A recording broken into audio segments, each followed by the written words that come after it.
Good morning, folks, and welcome to the Risk and Assurance Committee meeting.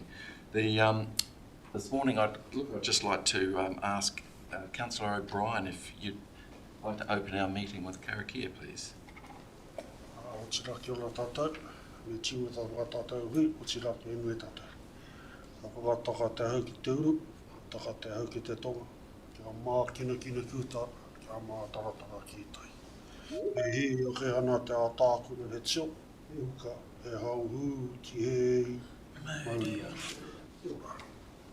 And just before I go to the meeting notes and notices and the housekeeping, just welcome Clarence Susan, our auditor, and I think online throughout this meeting also David Walker will be joining us. And I think we've got Councillor Dennis also joining us online. Live streaming, the Whakatane District Council live streams. Good. Council and standing committee meetings held in the Tautara room within the council building. The webcast will live stream directly to Council's YouTube channel in real time. The purpose of streaming meetings live is to encourage transparency of the council meetings. By remaining in the public gallery, it's understood your consent has been given if your presence is inadvertently broadcast. Please be aware that microphones in the Tautara room are sensitive to noise, so please remain quiet throughout the meeting unless asked to speak. I especially welcome members of the public who are increasingly joining our public gallery. Thank you for your interest in this democratic process, and thank you for continuing to show respect to elected members, staff and each other. Health and safety, in case of an emergency, please follow the building wardens or make your way to the nearest exit. There's one just here on my left, and the meeting point is located across at Pierce Park. Bathroom facilities are located opposite the Chambers foyer entrance at the entrance of the Margaret Mayhew Court. In terms of apologies, we have one apology from Councillor James, and do I have a mover and a seconder? Thank you, Councillor Pua and Councillor Immick. There are no announcements, tributes. All those in favour? Aye. There are no announcements, tributes. In terms of conflicts of interests, do any members have any conflicts of interest to declare? As keeping with this particular meeting, I'll be very happy if you will review as we go certain items, and please let me know if you need to leave the meeting if a conflict does come up. I think we can move straight to agenda item 6, confirmation of minutes, and if we can go to page 8 of the agenda. Are there any corrections to the minutes? Happy to move. We move. Thank you, Councillor Immick. Second. Thank you, independent member Lucioli. No comments. So I'll move that these be accepted. All those in favour? Aye. Now I will look at the action sheet just before we move on.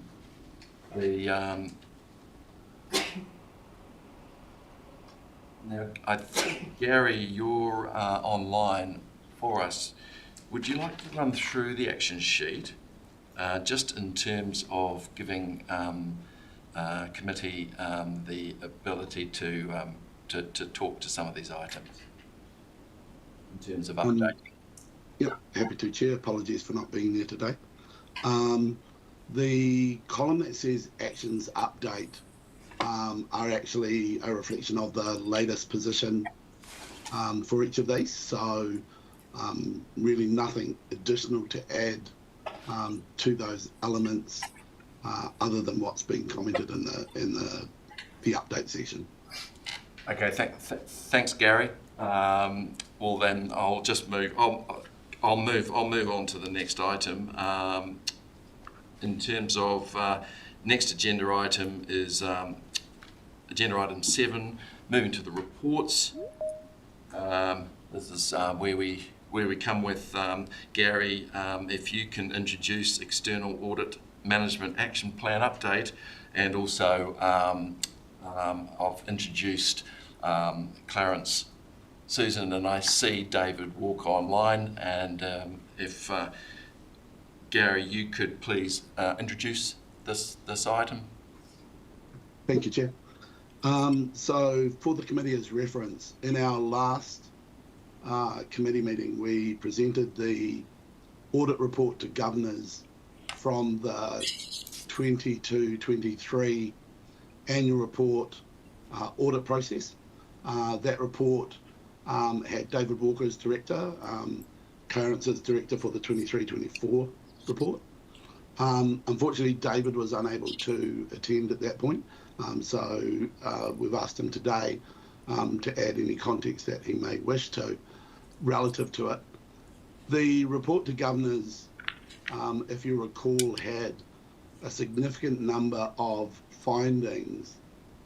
Some of them were new to that specific year, remembering this is kind of the first year we were coming out of really a post-COVID approach to audit, and without the delays provided for in legislation. The other probably comment to those audit findings was there are a number of those which had been findings across multiple audits for multiple years. So we developed and presented in the last committee meeting management's response to those findings and the actions that we intended to take, both for those and to a series of other things that we're aware of for improvement across financial services, which we're categorising as continuous improvement. So within continuous improvement, there are a number of actions that directly address the audit findings, and there are a number of actions around improving finance that are adjacent to the audit findings, but we believe will actually improve both internal control and inevitably the audit process going forward as well. As I've said in the paper, we are definitely making progress. We're probably not as advanced as I would like us to be as at this point in time relative to closing those findings in preparation for the 23-24 audit, but I have confidence that we will be able to close them to the point where we will predominantly be able to deliver most of the benefit of those improvements in the 23-24 audit. There will be some due to the timeline of receiving the report to governors that may be partially completed rather than fully completed. So as indicated in the table on page 12 of your Stellar document under section 4, you can see there that we are either, I believe, closed or in progress on all of the audit findings. There are some of the financial continuous improvements we are yet to start. Chair, I believe probably appropriate to, before we direct to committee, to ask David whether he'd like to add context to that as auditor.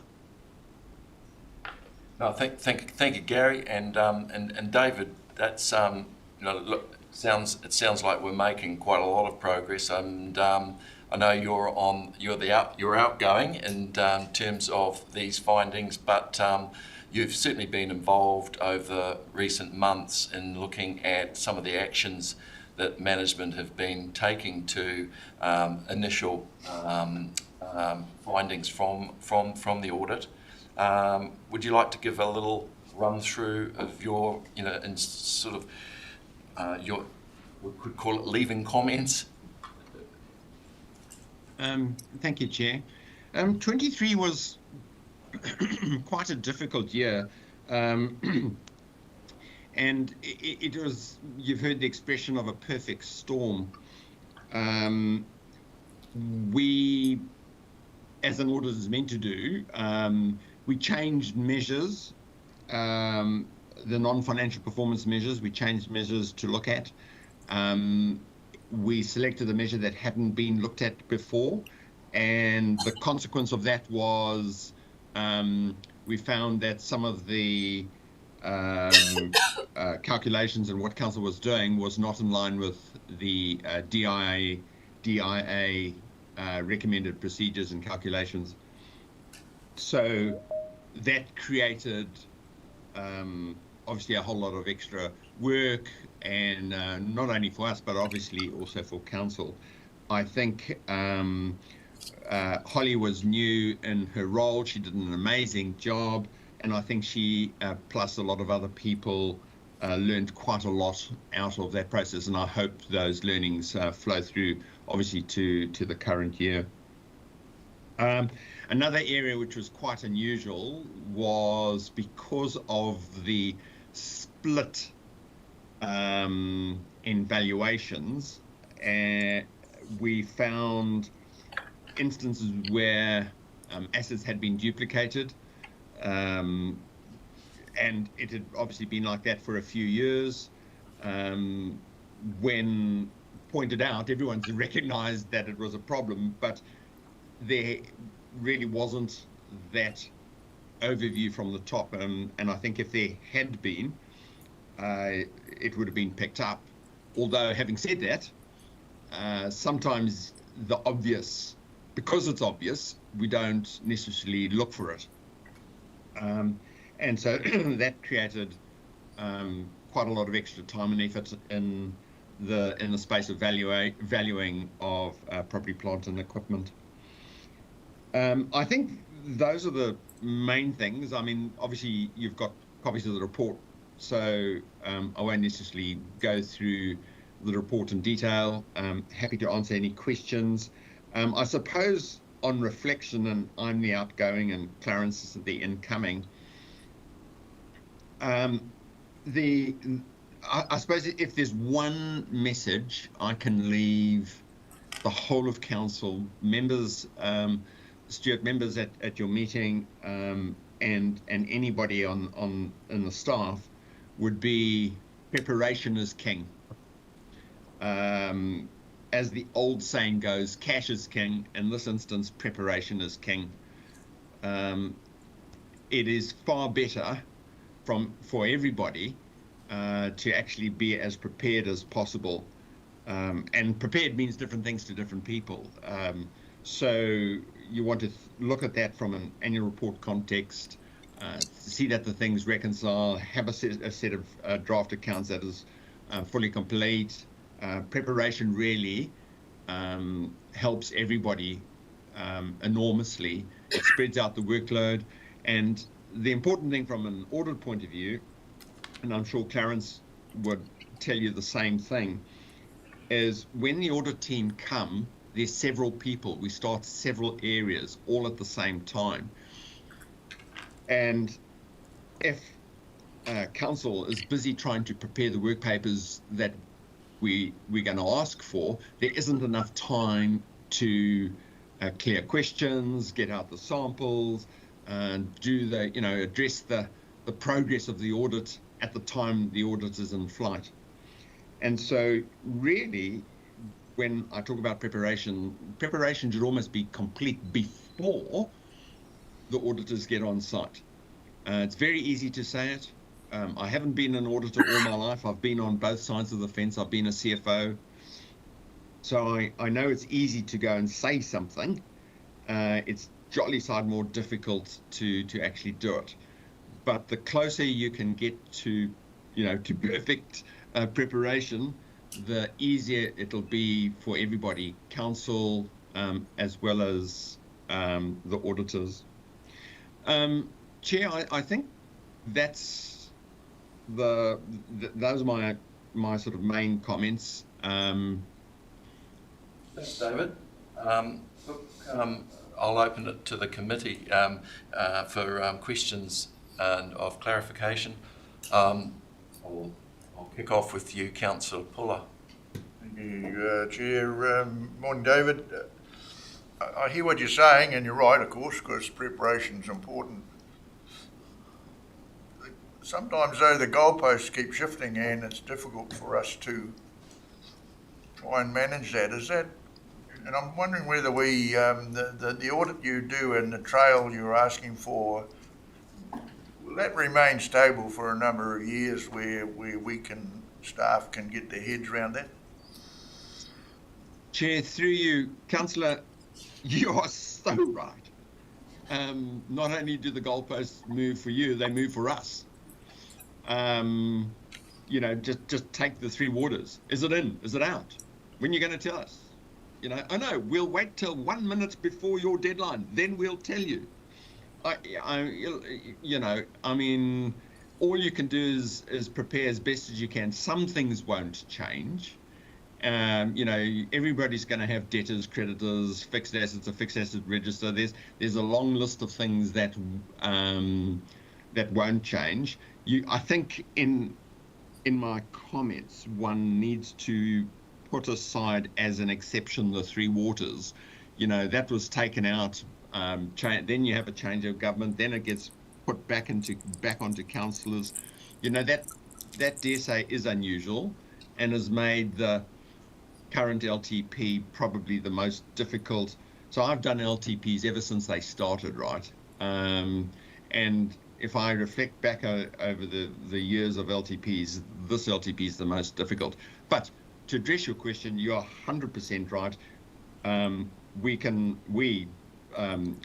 royal we, you as well as auditors, Clarence, can only deal with those changes, you know, as we go. And the earlier we can give you an update, the better. Thank you. Luca. Well, actually, my question was a bit similar. Putting aside three waters, I was going to ask if the process had generally become more onerous. Like, over time, you've been around for a while, as you said, since LTP started. Has the bar been raised? As are the standards more stringent?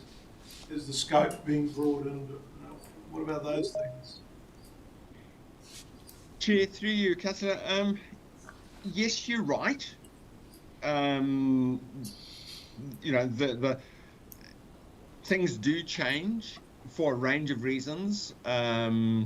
They change because international auditing standards change.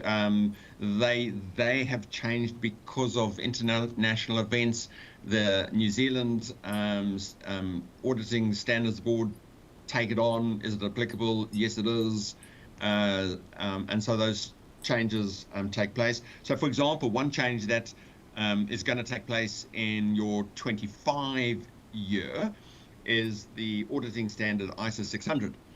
That's about group audits and the amount of liaison between the group auditor and the auditor of any CCOs or subsidiaries. So standards change. There's also the expectation. So all auditing firms, whether it's Audit New Zealand or any of the big four, they'll all get peer reviewed by somebody, either the institute or if you're a listed company through the FMA. And so the findings generally get communicated, and those findings then become expectations. And I can give you any number of details, you know, if you wanted to drill down further. But there are changes. They certainly do take place, but that forms a relatively small percentage of the audit as a whole.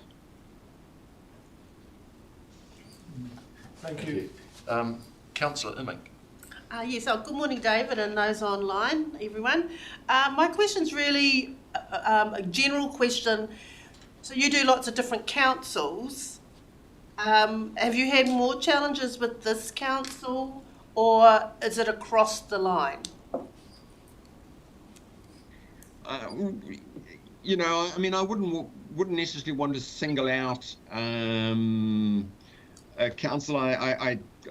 There, and how do you measure what has been the challenge? It's quite a difficult question to answer that. I think just about all councils, even your top councils, you know, I don't know who a top council is. You know, whether it's Wellington, Christchurch, you know, Auckland, they'll have their challenges as well. So there's not often you get a council which doesn't have challenges of their own. Okay, that's fine. Thank you. Councillor Puller. Mr. Chair, this really for Gary. Gary, 7.4 risks. The first two are pretty much the same. We're pushing back on staff numbers, but is that actually going to bite us around the ankles because you haven't got the numbers to do the job? And the other one is staff willing and able, or is it a struggle to catch up with the changes? So there's probably two parts of that response. I do think we have identified and you as a council have supported additional staff being added in LTP in the finance area, specifically to help address this issue and to broaden the foundations, I suppose, of what we do and modernise them. So our challenge at the moment is actually now getting on and getting those resources in. And that's probably been impacted, I would say, at least 2 months, maybe 3 months by the delay in LTP. It probably points to the second piece in terms of, and David was commenting on, how do you assess different organisations and different councils. And I don't want to diminish the fact that I do think a lot of the improvements that have been identified do need to be delivered, and I am actually confident that we are working towards it. In my mind, I believe I understand the framework necessary to implement to deliver on them. But what I would say is, appreciating in a council of this size with a finance function that we've got, it may appear large, but the majority of our finance staff are actually doing day-to-day transactional processing. And that doesn't go away. Essentially 365 days a year. It's almost continuous that they have to take that into account. You know, we have Saturday bank trading now, things like that. So the challenge for us is freeing up capacity. We don't have segregation of duty. So one of the benefits in a medium and larger council or city council is quite often their pure finance team, their strategy teams, and their audit teams can be segregated, and they can each focus on their critical things. And as pressure moves from one to the other team gets more capacity, right? So if you're focused particularly on strategic aspect of your planning, then your team that's working on the audit has more time to prepare. The challenge we have is it's ultimately the same staff trying to balance all three of those things. And so our ability, when one takes longer, like the LTP does, we don't have the segregation to enable us to continue to pick up the preparation like we would have liked to an audit. I don't think there's any effective and particularly cost-effective solution to that. But what we do know is as we deliver benefits, they themselves will actually provide more capacity. The challenge is actually getting that wheel moving to begin with. You know, once it's got momentum, it actually creates its own momentum and improvement and capacity. But the starting point is always challenging. So supplementary, Mr. Chair. So are we as a council doing enough to support you through this period? I believe you are. There's nothing in terms of resource that I think you should do differently from a cost-effective perspective. I think the challenges, as we probably all would like the issues to be resolved faster. I just don't think in the situation we've found ourselves in over the last 12 months that simply throwing more resources wouldn't necessarily have been a cost-effective approach. You may have solved some of the problems by now, but I don't think it would be in the most cost-effective manner. Thank you. Gary, would it be fair to say that the start of that very formal internal audit process that we've begun, and that is going to go some way to dealing with certainly issues of preparation, because it's going to the deep dives will ultimately start to fix some of the more inherent issues that will create these improvements. Are you feeling comfortable? I know we're going to have a conversation later on today about internal audit and the internal audit program, but I certainly see that as one of the important cogs that's developing. Yeah, I think it's an interesting comment, Chair. The internal audit process in itself probably focuses more on the transactional control environment. But what I know from experience is it identifies opportunities for improvement on a wider framework, and I think those are the things that will help. I think the one that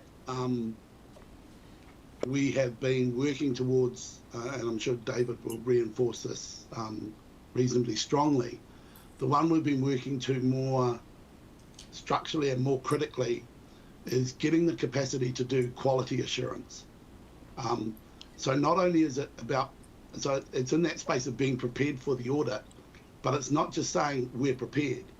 It's actually internally assessing the quality of our preparation before we pass it to audit, not after we've passed it to audit. And you know, I'll face reality, that's largely what we've been doing, is we've been quality assuring as we've been working with audit. That's not the right way to do it. We need to get our quality assurance ahead of the audit process. Thanks, Gary. And that's what that's probably where we've put most of our focus for the 23-24 audit cycle. Yep. Is on making sure that the structures are there, but also making sure that the quality assurance piece is there before we pass to auditors. Yeah. Quality of information, quality of data. Are there any other points? See what the clearance wanted to say. Yes.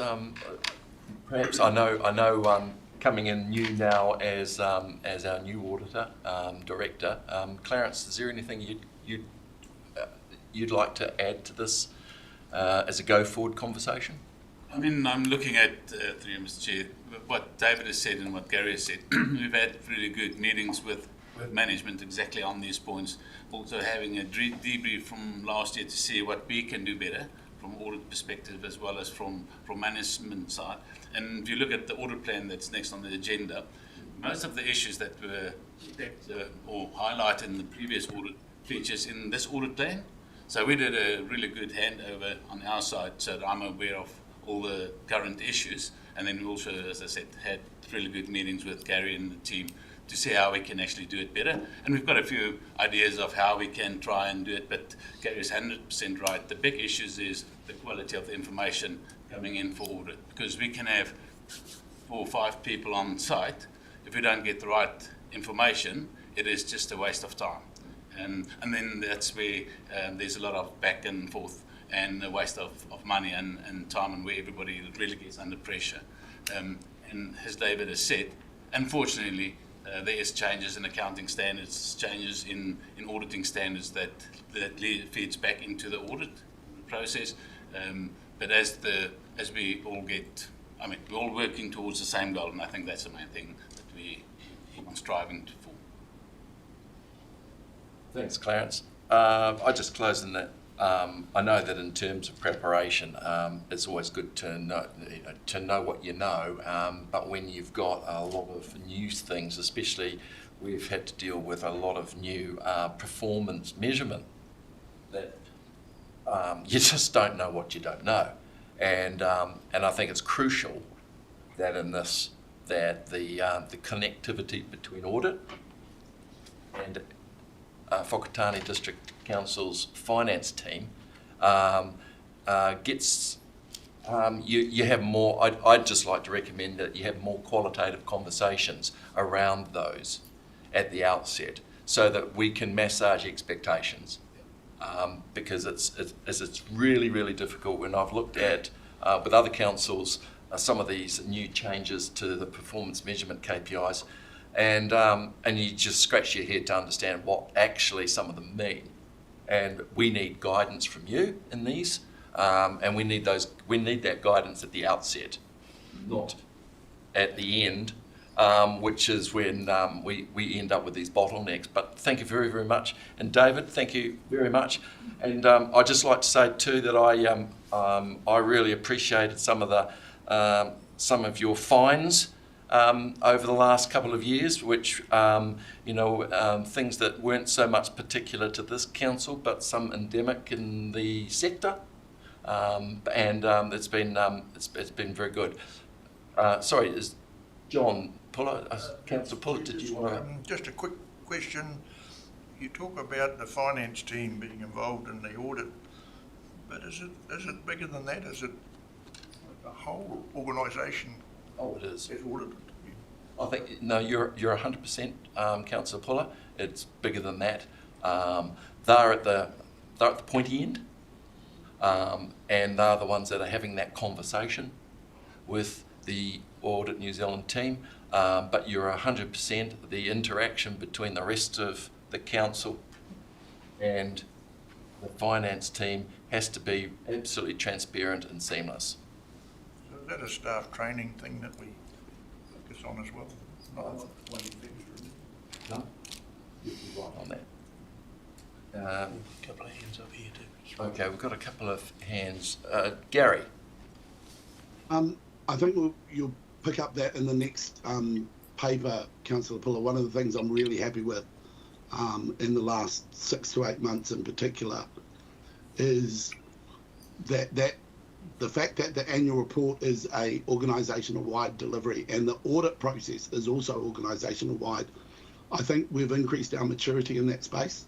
I think the fact that, for example, the next paper is being presented by the strategy team who are running the annual report project in a much more structured way, and therefore taking some of the pressure off their finance colleagues in that process, I think is an example of where the organisation is understanding it's more of an organisational wide delivery. Thanks, Gary. Yes, Victor. I sometimes don't know. You've put me off. Oh, that's good. Look, I'm not an audit guru or anything, but I see you make all of these findings.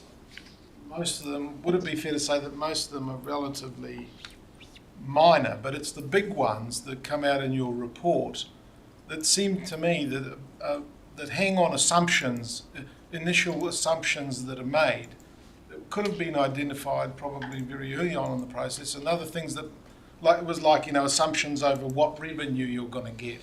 Those things we almost knew fairly early on in the process. I'm just wondering if there's a way of hitting those things first and clearing them, and then maybe that would smooth it over and make it faster, or not, I don't know. Through you, Mr. Chair. So when we look at our audit approach, that's what we're trying to do, is to obviously go with our high risk items first. And fortunately, from preparing the financial statements, that's normally the piece that takes the longest to prepare. So if we arrive on site and you had enough time to do the QA, then yes, we'll take the big issues first. If that's not available, we try and get as much done. Unfortunately, there's a lot of, once you start looking into things and you start pushing and you start finding issues, it takes longer to resolve. You don't immediately want to just throw it back. You want to make sure that you're right first of all, and that's where I think what Gary has said, the internal QA, if that is done, then we can actually look at that and know that you're comfortable with the numbers and actually put the effort into the big items. Thanks. Oh, David, I'm sorry, I didn't see your hand up there, David. No, that's fine, Chair. I'm probably, unfortunately, with my comment, is going to put the clock a little bit back. There, we made reference to the performance measures and their changes. For the years ahead, we've now had an LTP. The LTP does have your measures for the years ahead. The measures really come from three sources. One is council, so you, the creator of the measure, so should know what you're trying to present and have the systems to collect that data. The other source is from DIA. You really need to go onto the DIA's website and understand how those measures are calculated, because then you'd be doing exactly the same as what we're doing. And the third source is from, obviously from legislation. There's the prudence regulations, and they're quite specific in terms of how to calculate, etc. So we know what the measures are, we understand how they should be calculated. The question now is whether council has the systems in place to collect the data.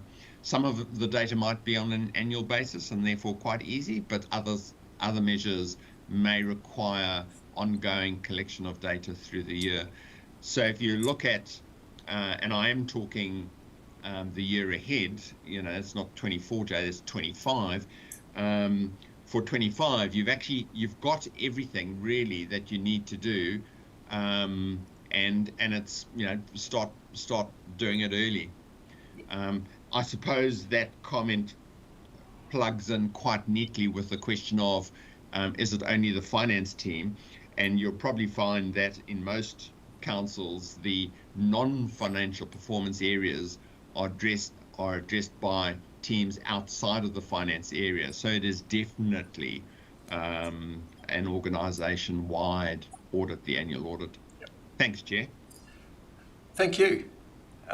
Thank you for those really good questions of clarification, folks. And I'll put the motion that the report 2024-08 External Audit Management Action Plan update I beg your pardon, I've got ahead of myself. Be received. And do I have a...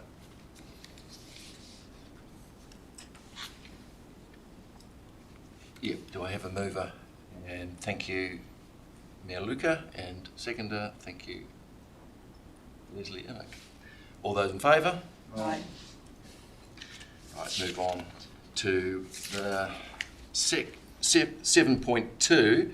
So this is now moving forward the annual report 2023 to 2024 progress update. And again, so this, I think we've had a good segue into this.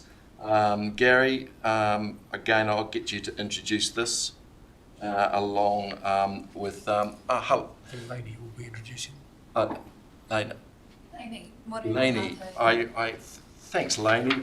All I had here was an L, and I hate initials. I do wish people would just put full names on these agendas. Welcome, Lainey, and if you'd like to introduce this this item, please. Thank you, Chair, and I'm really glad I was here for this discussion because actually it's very relevant and it is indeed a segue into this paper.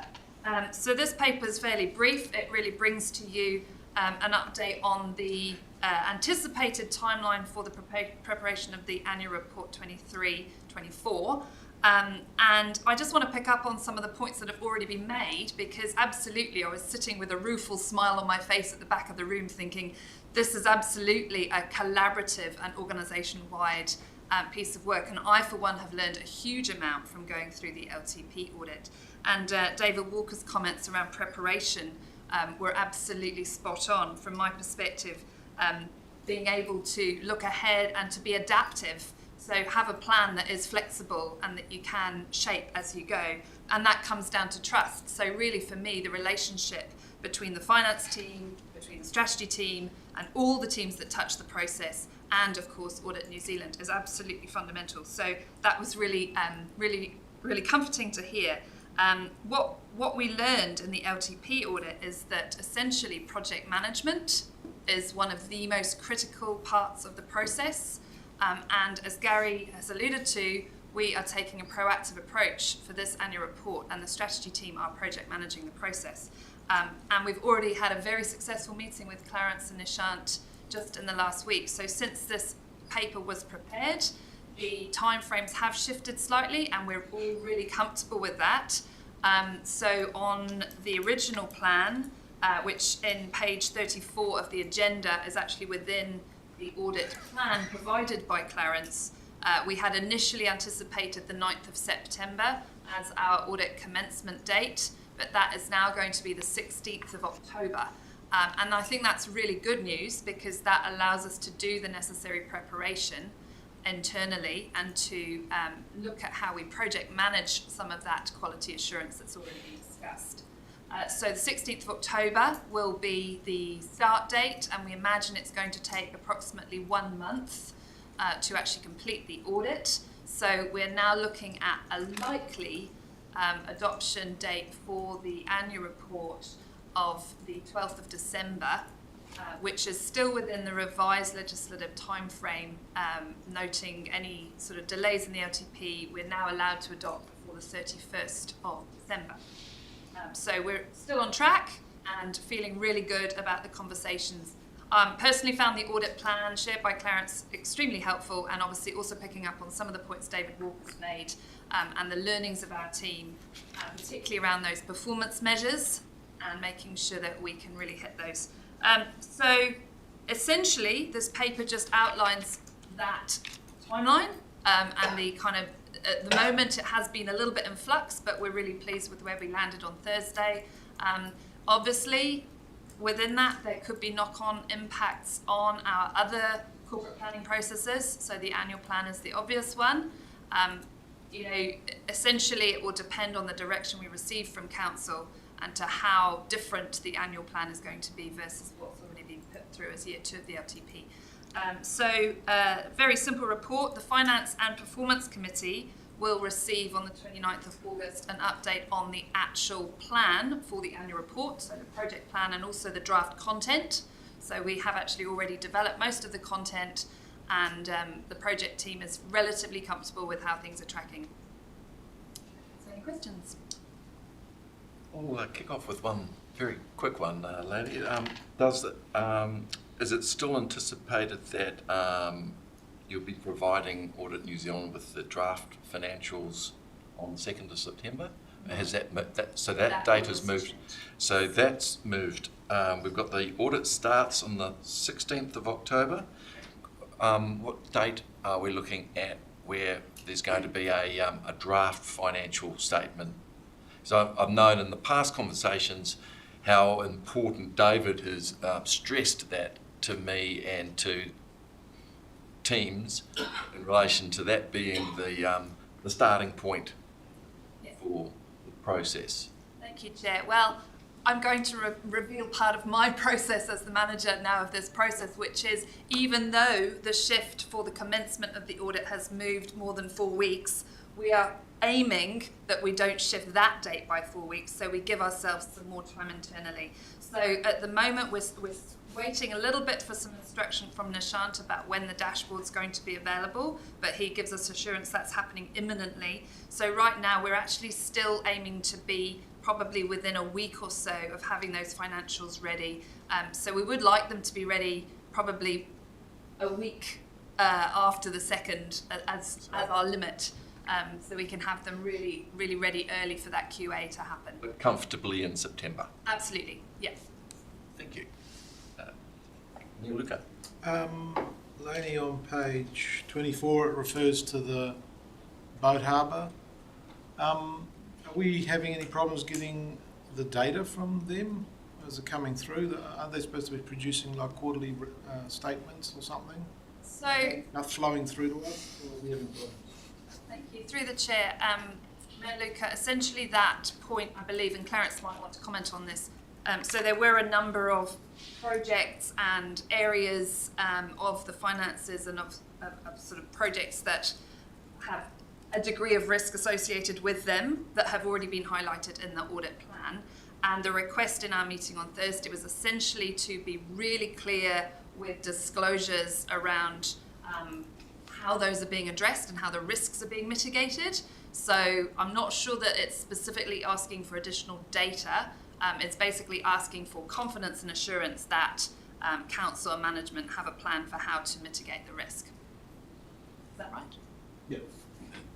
Yes, so the big thing there is to go back to the original agreement to see what the rights and obligations are, and if there should be any changes in your classification or the carrying value. And Gary is looking into that to make sure that if there needs to be any adjustments or disclosure adjustments, that it is based on facts. Okay, thank you. Councillor Nick? Yeah, thank you. It's kind of on the same thing, and it's probably a technical answer, but this is out of my realm. Why is it accounted for as a financial asset when A, nothing's been developed, B, it's not generating any income for us? Isn't it a liability? Gary's going to answer that. So, essentially at the moment, the funds that we've put into the boat harbour, and I anticipate this will be how it will be reflected in the 24 financials, we've commented before, the majority of those cash funds are still intact. So it still either represents, so it's equity that we've invested for which there is assets on their balance sheet that match the value of the equity that we've invested. Now, that might eventually turn from cash assets into the physical assets once they do the building, but at the moment they're a cash equity asset. Okay, it's a bit, I beyond me, yeah. I think that there would need to be some impairment at the other end in order to go full circle with your point. Okay. All right, I did have a second question. Yes, certainly. Was there another counter? Oh. Just if you go through to page 33, and this is a retrospective sort of question since we've got the auditors in the room. Under that first communication, we've got Audit and Risk Committee, and I'm assuming that should have been Risk and Assurance. And I think I asked this right at the beginning when we set up the committee, like, why did we change from Audit and Risk to Risk and Assurance? Because we don't get much assurance, but everything's about audit and risk.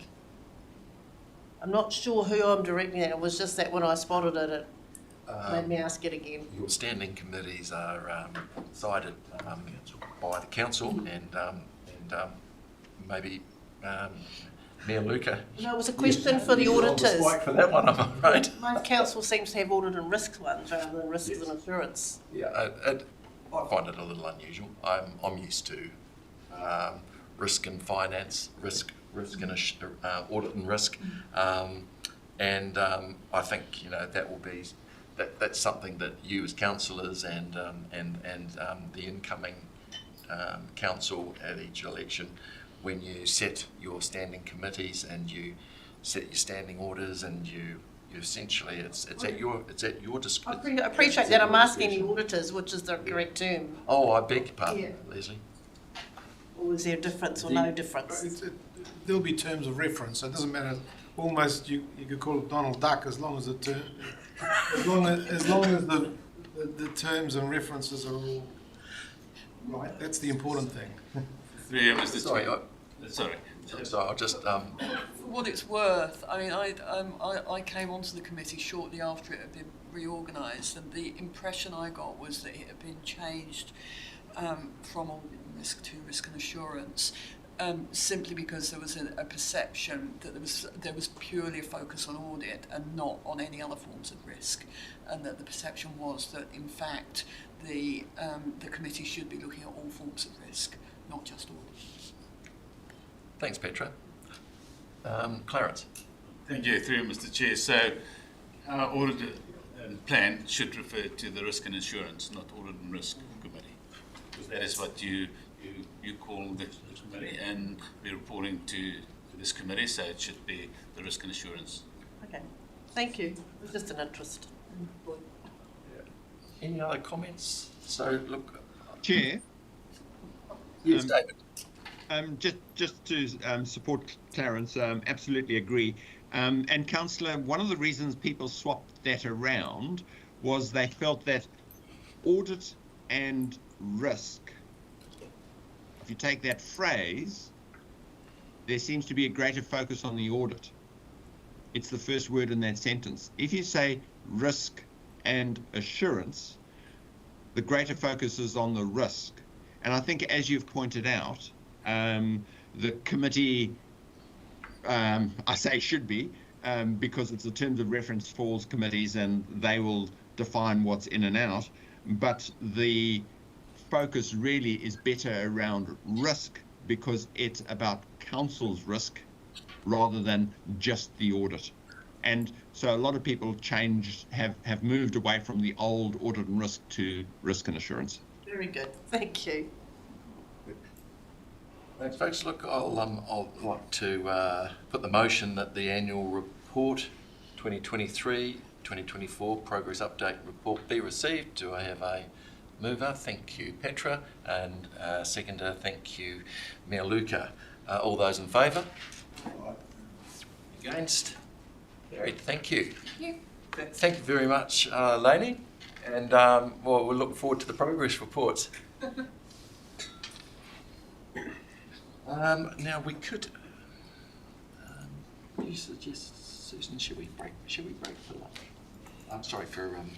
Should we break for coffee, or maybe do this? Yeah, I think we'll instead of breaking for refreshment, we'll just carry on to 7.3 and then take it from there while we're on the insurance motor vehicle. This is 7.3, update of the internal audit insurance. Again, I've got Ingrid. I think you're going to present this. Welcome, Ingrid.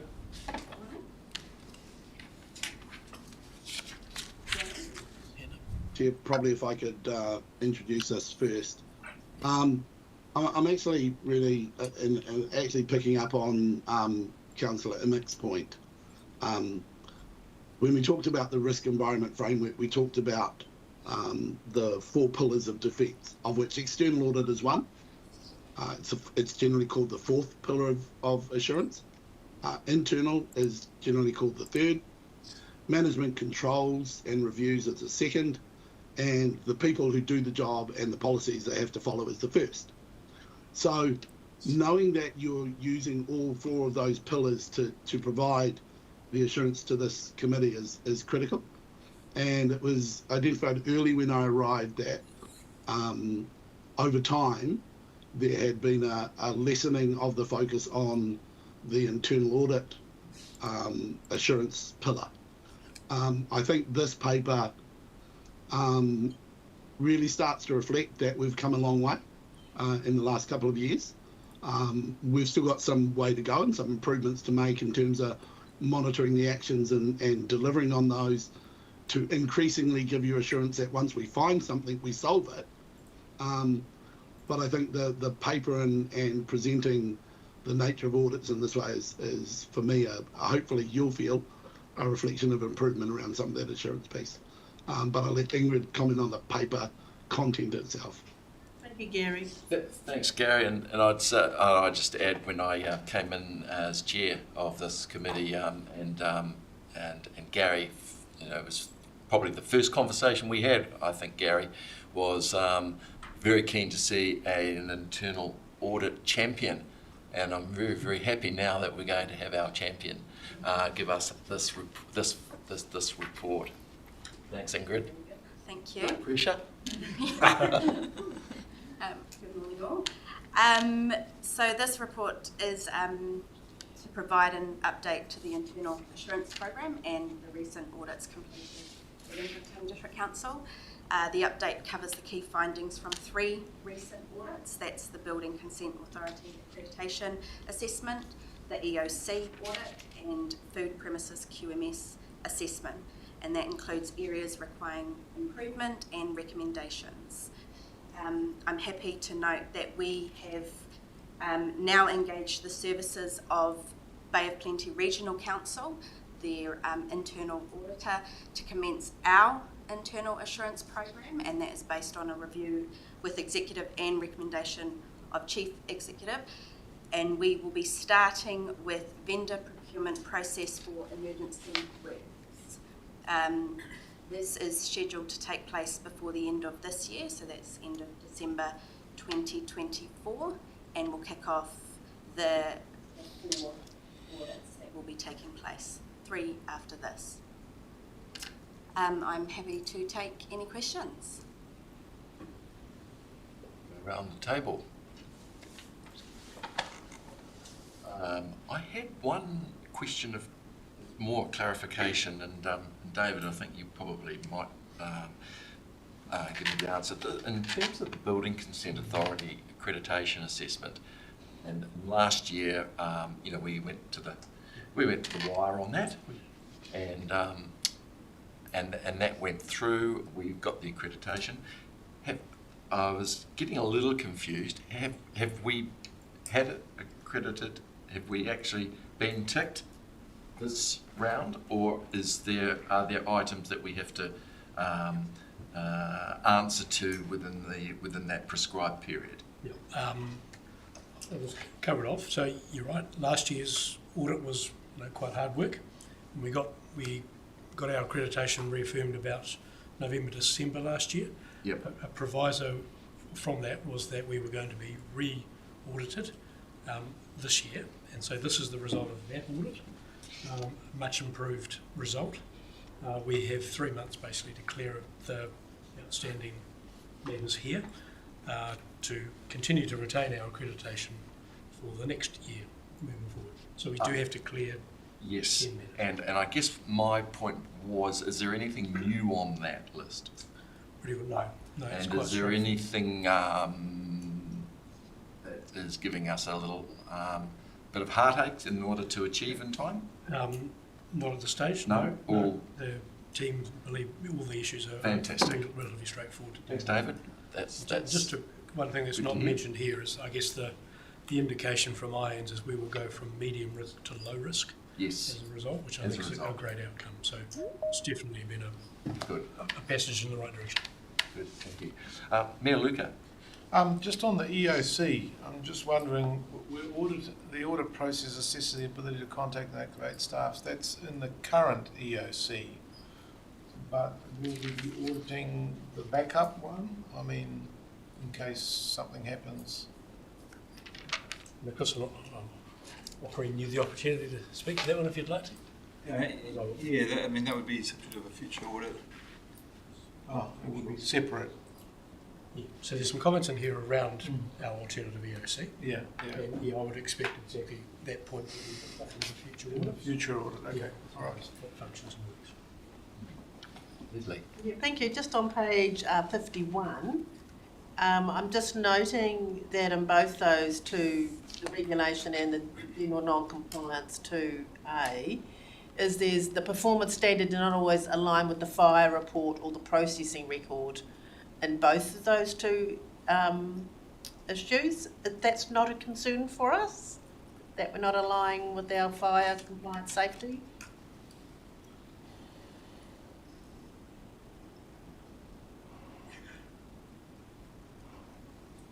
Can I take that one away? I'm not sure of that detail. Okay. I'll ask the manager building, if you like, around the detail of it and see if there's any risk. We'll leave that as an action just to reflect that. Thank you. Sorry, Chair. Was that around the civic building fire defence certificate? No, Evelyn. Sorry. You're all right, Em. And I just had another point of clarification, and again, forgive me if it's actually embedded in the report, but EOC, there were 6 major findings. Can I have a bit of a flavour as to what they were?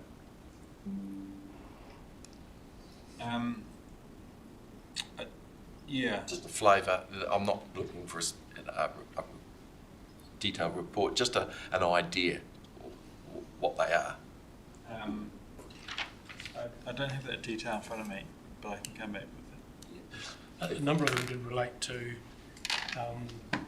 the SOPs that we operate under in the EOC and staff being fully aware of the content of those SOPs. There were 2 or 3 that related to that sort of relationship and how we inform people coming into the EOC of how essentially the place operates. So, and that's been a bit of a theme over the last couple of audits. So that was one. If I could ask in future reports when we have the summaries, I like to I'm sort of take the 80-20 rule in life, which is if there's anything in that material, severe, critical, we call it red, maybe dark orange. It's just nice to have a heads up as to what they actually are. You don't have to put more than a paragraph into that. But it gives us a bit of an oversight. Otherwise, we're not quite sure of what we're reading. Thanks very much. Gary, your hands up. Yeah, Chair. I'll take that one on the chin myself. What I would observe is the particular findings are on page 78 of the document onwards, and I probably made the call, having reviewed them, that I believe they were probably light orange rather than dark orange. Therefore, I didn't think they needed to be brought to the front of the report. But I agree with you. The more severe major ones absolutely should be individually commented on. And even that comment would be great to have. Yeah, thank you. Appreciate that. I mean, the fact that you did that review, if you let us know, it gives us comfort and confidence. Thank you. Just make a comment in terms of the EOC audits. They were auditing us 6 monthly. They've gone to yearly. We have improved considerably on our last audit. So this is a great result. Again, in terms of the path and the trend, yep. I think we are heading in the right direction. And it's those that are important for us to, because we're an oversight committee. We're not a details.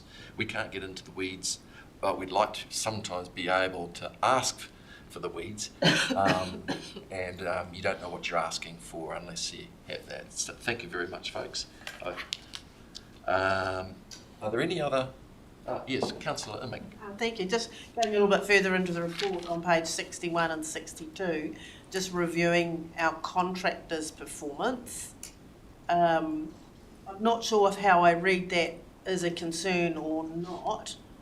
Any of the team worried about whether we're linking what our expectation is to delivery and health and safety? Sorry, specifically which? What page was it, Leslie? Page 61, Regulation 12(2)E, which goes on to the next one, talking about contractors as well. I mean, it's great we're picking all the stuff up now, but are we just picking it up or are we actioning? No, so this is a GNC, so we have to deal with it. Okay. We have to be able to report and prove that we have corrected it. So that will happen over the next 2 to 3 months. So the answer is you shouldn't see this happening again. Okay, all right. But we're overall, since we've identified it, we're going to be making improvements that will benefit ourselves, the contractors, and the output or the delivery. Yes. Sometimes we forget about the delivery and we focus on how we're trying to marry up our reporting. Yeah, so I mean these ones tend to be around our review, if you like, of our contractors' performance, and there's one here specifically around their qualifications and checking that they are doing it. That they're not doing inspection work for us; they're doing processing work for us, which is important. I'm not sure of that distinction. Okay. It is all processing of building consents. Just a supplementary, Mr. Chair? Certainly. So we used to get, I'm not sure if it's in finance and performance, a report that evaluates the contractor's performance and what length of their contract was and if they were being renewed over and how they were performing. So that's not this, is it? That's a separate report. That's separate again. Okay. And I just have one last one, I'm afraid. On the, I noted that there were 2 non-conforming issues and conformatory issues recognised in the food premises QSM assessment, page 40. Just again, is that a bad? How bad's that? And is that a red, amber? And what are they? Just again. Yeah, so the number is really good, only Yes. 2. Yes. Last time we had 0, so it's worse than last time. But It was good. They are quite minor issues. Right. Yeah, so in terms of food health and being able to, be assured that you're not buying other food, they don't directly relate to that. Good. And in fact, they probably must be close to being cleared, I would have thought, these two. We had a time frame of end of August for clearing them. And that's the essential paragraph that's missing from the report. Thanks very much. Any other comments? Any other points? Petra. Just to comment generally, we've been talking about all sorts of audits, external and internal, and it's really just an observation that over the last few years, we've struggled a lot with audit over the years. And I don't know about you, but I'm feeling a lot more confident than I ever have in any prior years that we're actually approaching this in a much more proactive way. Historically, it's always been incredibly reactive, and it does feel like we're now sort of looking forward to the next audit in a very proactive way. And I think this, the internal audit process is going a long way towards that in terms of helping us prepare for those external audits. So it's really just a comment to say it's very noticeable the difference in approach that we're seeing now. It gives me a lot of confidence. Thanks, Petra. And look, I'd add in the time that I've been here, I've really seen a significant increase in the transparency, and as you say, it's just that dialogue that we all need to have. It's not about the ticking of the boxes if you don't know what the boxes mean. And I think we've gone. I agree with you. I think we've gone a long, long way, and a lot of the points that we're raising around the table here are just sort of go forwards. I'd like to put the motion that the committee receives the internal audit work program for 2024-25 report. Yes, I have moved by Mayor Luca and seconded by Petra. And all those in favour? Right. Thank you. I think now's a very good time to break for a cup of tea. And what's the time now? It's roughly 10 past. 10 minutes or 15 minutes? Oh, 15.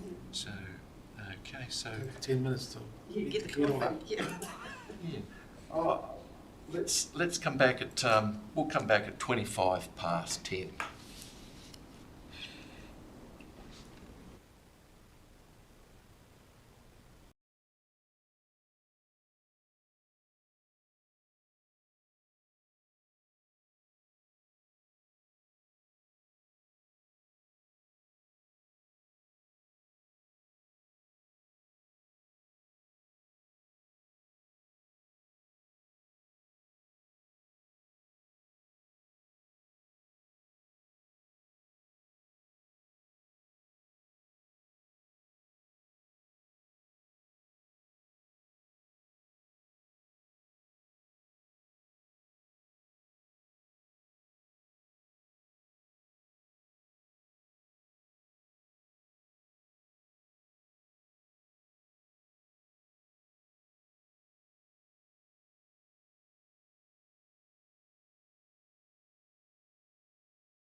Welcome back, folks. And we're going to kick off with the first agenda item is going to be 7.4, Enterprise Risk Report. Gary, we're going to be going to you to introduce this report, please. Thank you, Chair. Sorry. Camera back on. Sorry, by the way, that's pages 94 to 125 of the agenda, folks. So this is standard report in terms of update from management in terms of action responses. But you'll appreciate in section 4, we also include an update in relation to kind of environmental risk scan more broadly than specific organisational components. I think probably what that helps us understand is in some of the areas that we've probably experienced more risk in the last 24 months, we are starting to see those areas ease, particularly the inflation, interest rate, wage rate, etc. We are in the process of doing our insurance renewal, so it will be interesting to see the outcomes around insurance, and we have a paper later on in terms of update on that. I think highlighting, obviously, I think between 4.2 and 4.4, what I would point out, I think those represent, you know, the if you like, structural challenges of councils throughout New Zealand, not necessarily items that are particularly unique to Whakatane District Council in isolation.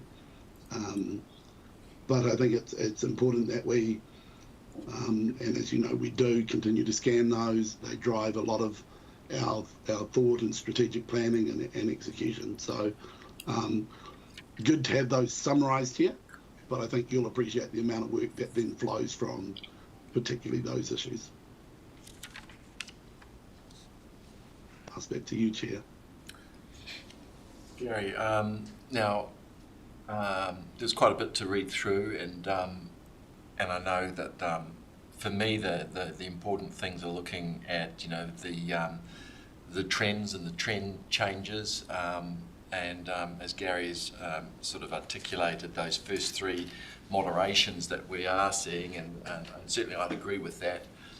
We're certainly appearing to be over the global and New Zealand plateau of inflation, and we seem to be on that over the hump, so to speak, in terms of interest rates. So moving that along, are there any areas that the committee want to focus on, especially in terms of the trends of some of our more critical and severe heat map, I think is the best way to describe it, changes that you're looking to get some, maybe a bit more sort of a comment back from either Gary and again, and you too, David, and the team, in terms of looking at our environment and where we're going from here.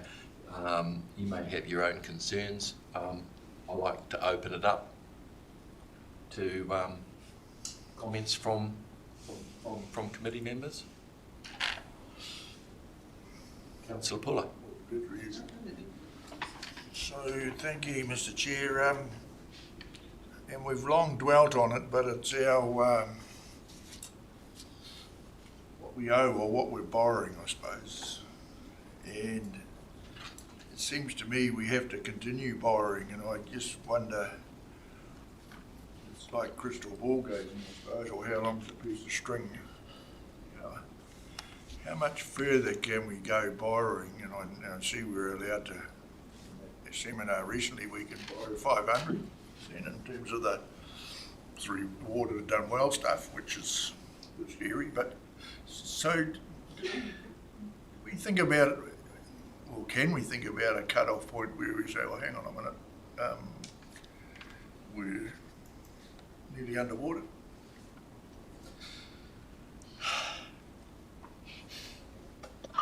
Actually, Gary, if you don't mind, I might answer that one. I know. It's okay. I've been looking at the developments with the Three Water, looking at the developments of how the infrastructure of water, local water done well, is going to be financed, and the recent announcements. And a very good announcement that there will be the ability for councils directly or indirectly through CCOs to access funding through the LGFA.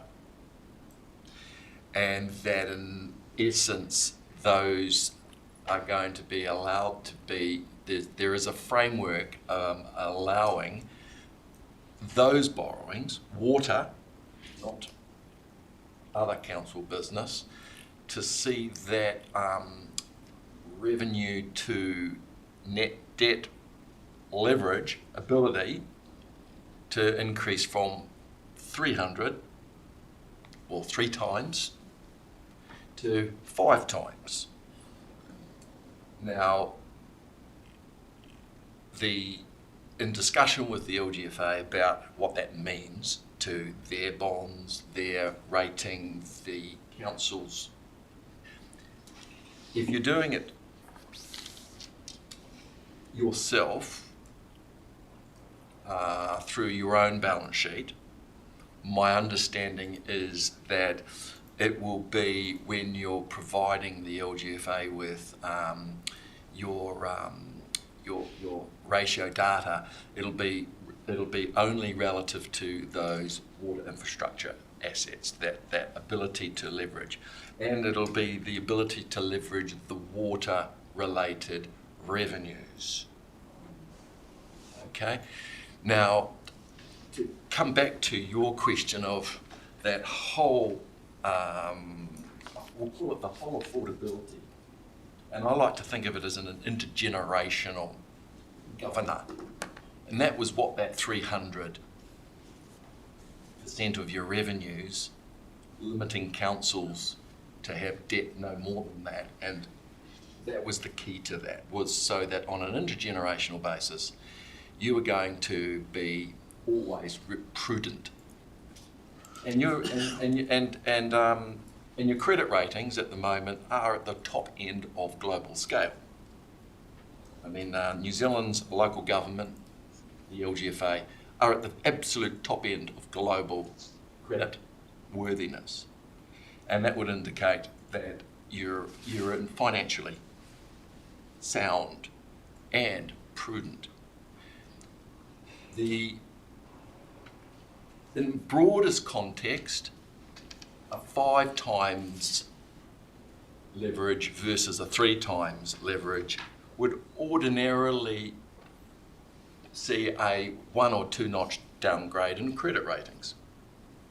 That's just a very crude assessment of it.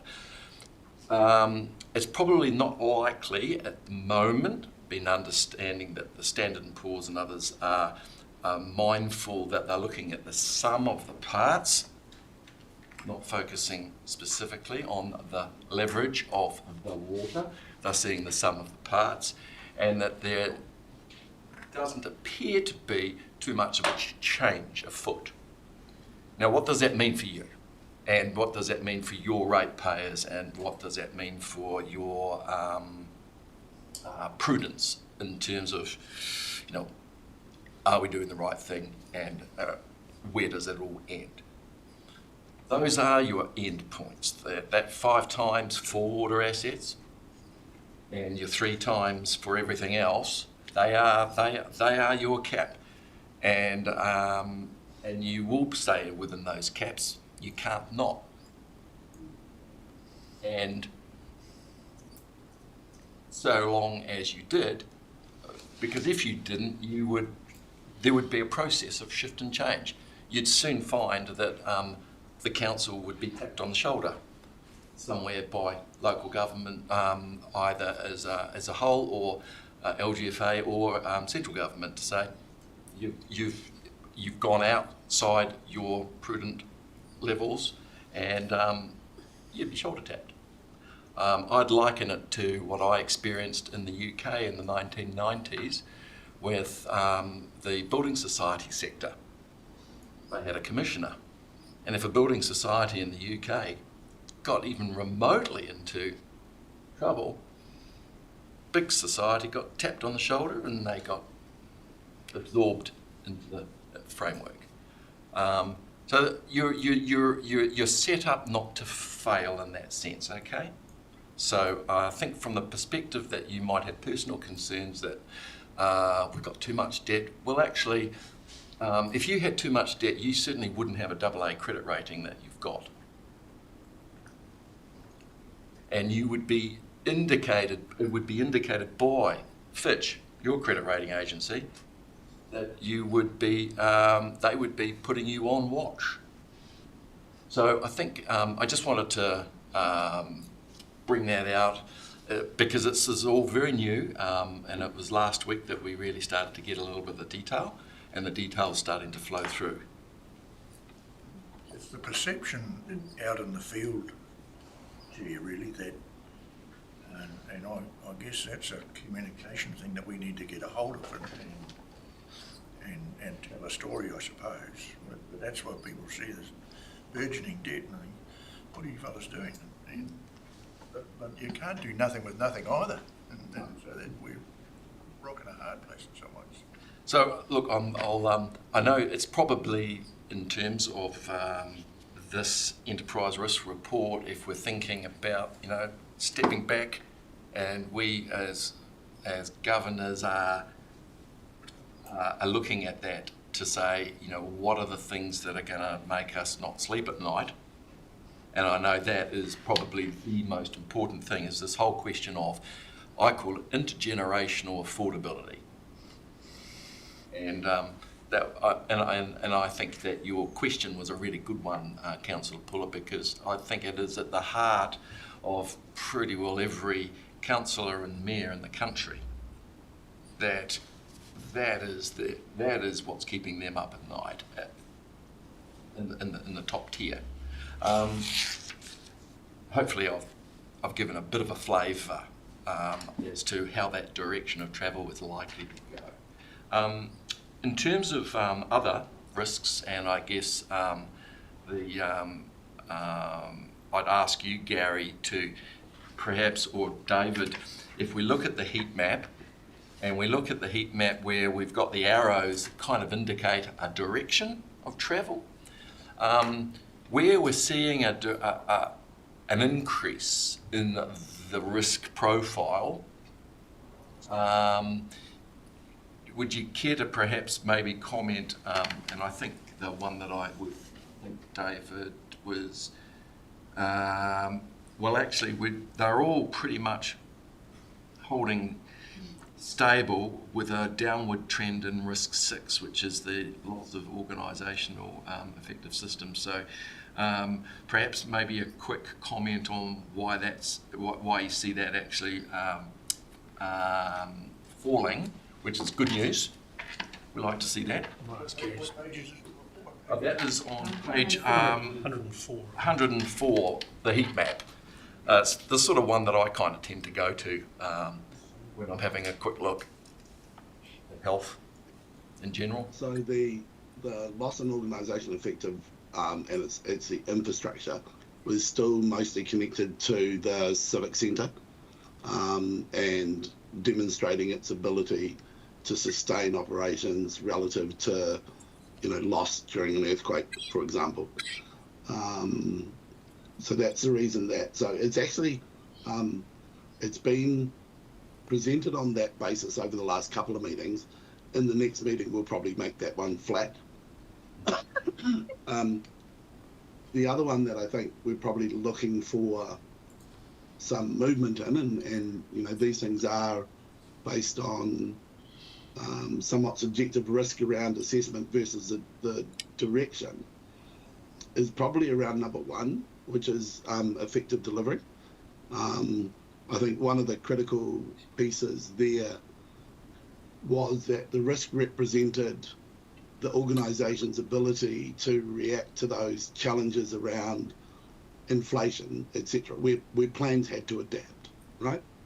I think now that we've embedded the long-term plan, I think it is probably on us to focus on whether we believe that risk around delivery, given the structure of the plan we have in place, is still at that level. And just before I go to you, Mayor Luca, I'll just make one point on one, which is definitely, in my opinion, the one that we're going to be watching carefully move in the next 2 or 3 sessions of this committee. I would expect that to potentially rise, because when it comes to the separation or not of water, whether you are going to continue to do it in-house in balance sheet or separate into a CCO either by yourself or in conjunction with other councils, there's going to be an increase in that risk of not achieving effective delivery every way you go, because you're still going to have the ability to run it and to achieve it and have the people have access to all of the. So I would personally be saying that's got an arrow. And I think that is true of every council in this country. I would expect to see an arrow moving up. And especially as the structures emerge for varying councils, those that go alone, those that team up with other councils to consider doing water, this is all going to be a significant risk to manage in terms of effective delivery. That would just be one of my comments. Mr. Chair, we're managing now, are we not? With our water. So could we not just carry on? That will be this council's decision as these things transpire, and I'm not talking. What I'm saying is that this is potential risk. Okay, I can't say what this council's going to vote on when it comes to deciding how you're going to meet the requirements of the new Water Reform Act in all its language. But you will be faced with a decision of continuing as you are right now, and that you've done with your LTP in terms of, and you're right, if you're comfortable that you're going to be able to achieve it and you can achieve it all within the frameworks, then that's what a number of councils will do, because it will be an economy of scale. And there will be those councils out there that will feel that they're big enough to be able to put it into a CCO, and that will work. There will be those that will be happy to join with other councils to transfer the effective delivery into a CCO that's owned by more than one council. So that's coming, and I know that that's something that David and Steve and the team are going to be. That's the next big thing that they're going to be looking at and having to come back to council on. But I think it's worthy of a bit of conversation, because I kind of see that as being the next more immediate major enterprise risk that we will be wanting to feel very, very comfortable about. Because that risk that we're facing is really based on the previous model, and what were we talking about, 280 mil or something that we needed to, it came down to 170, but of course that was with the previous model, so we'll be needing the team to just give us a revision of that whole number. It mightn't be anywhere near there. Yes, thanks, David. I know it's all so new, It just would have been unfair. I didn't want to have I didn't want to put you, Steve, and the team on the spot with it, because it's absolutely, this is very, very new. Apologies for that, Mr. Chair, for not going there. Well, I think this is a really healthy place to think forward on these things, because this is this might set the scene in terms of the next committee meeting in November, I think. Risk and assurance, and I think it'll be a really good, I suggest a really good action item that we'll probably want to have an update on, but I'm sure that David is already onto this. Yeah, I mean, I gave you a bit of my view of the world on it the other day at the council meeting. And I guess the critical part to this is this need to show how we can be financially sustainable through a model that we're going to propose over the next year, and to achieve that by this date of middle of 2028. And I think that does potentially pose us some issues and a lot of work to do between now and then, particularly around the affordability element of it. Through the LTP, it was, $440 million was what we probably should have put into our LTP, and we put 170 million. So there's a gap, and that ties back to our debt levels and all the rest of it, let alone what else we might need to do over the time period going forward. So, yeah, it is a challenging space for us. The Mayor and I attended the Mayoral Forum on Friday, and there was a conversation there across the board, across the region, in terms of the approach, and essentially, the chief executives between now and Christmas are going to continue to work through what could be a potential model moving forward. Nobody's necessarily committing to it. There's not necessarily a time frame to it, but at least it will be a framework that we'll know. So at least we've done the work beforehand rather than having to react in the moment around. So I think the thinking is starting to happen differently. It's got to happen at pace, and we may need some further investment in it, but it will start to roll out to you over that next year. And Clarence, not to put you on the spot whatsoever, but I would imagine that there will be some significant rewrites of LTPs as a consequence. Through Mr. Chair, definitely. I mean, there's quite a few councils that's already at their debt limit, and now looking at how to deliver the new through waters. It is, as you say, it's either in conjunction with other councils or going on your own, but a lot of investment is needed, and everybody, when you look at the investment needed, is actually substantial. Mayor Luca. Yeah, I mean, 4 years of talking, no answers no solutions to the financial aspect, but we did take a step in the right direction, which was pretty obvious from the start. So it amazes me that it took us so long to cotton on that the LGFA should be used. But I don't understand how you can go from saying, okay, at one moment, 280% debt to revenue is prudential, and then all of a sudden 500% is prudential. You talk about rating agencies, and I've poo-pooed them in the past and will continue to do so. I mean, they were the causes of the great financial crisis. So it's all pretty arbitrary if you ask me. The question is really about affordability and the regulatory, where you want to put the regulatory bar, because the higher you put it, there's no amount of money that will cover it. So we've got to be very careful about that, and the government has given all these indications that it knows about, that it's got it in its sights. So yeah, we're in for some fun and games, and I think we've made a step in the right sort of direction, because LGFA has got good, good credit rating, AAA, and the lowest interest rates in the land, right? Even central government can't do much better.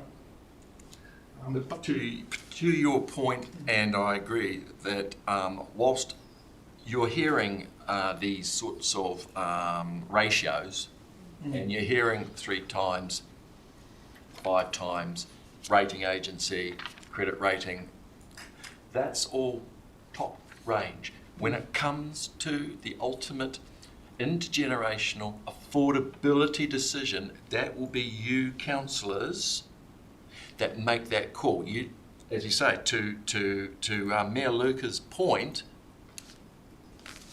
if you don't consider that prudent, you don't consider that prudent.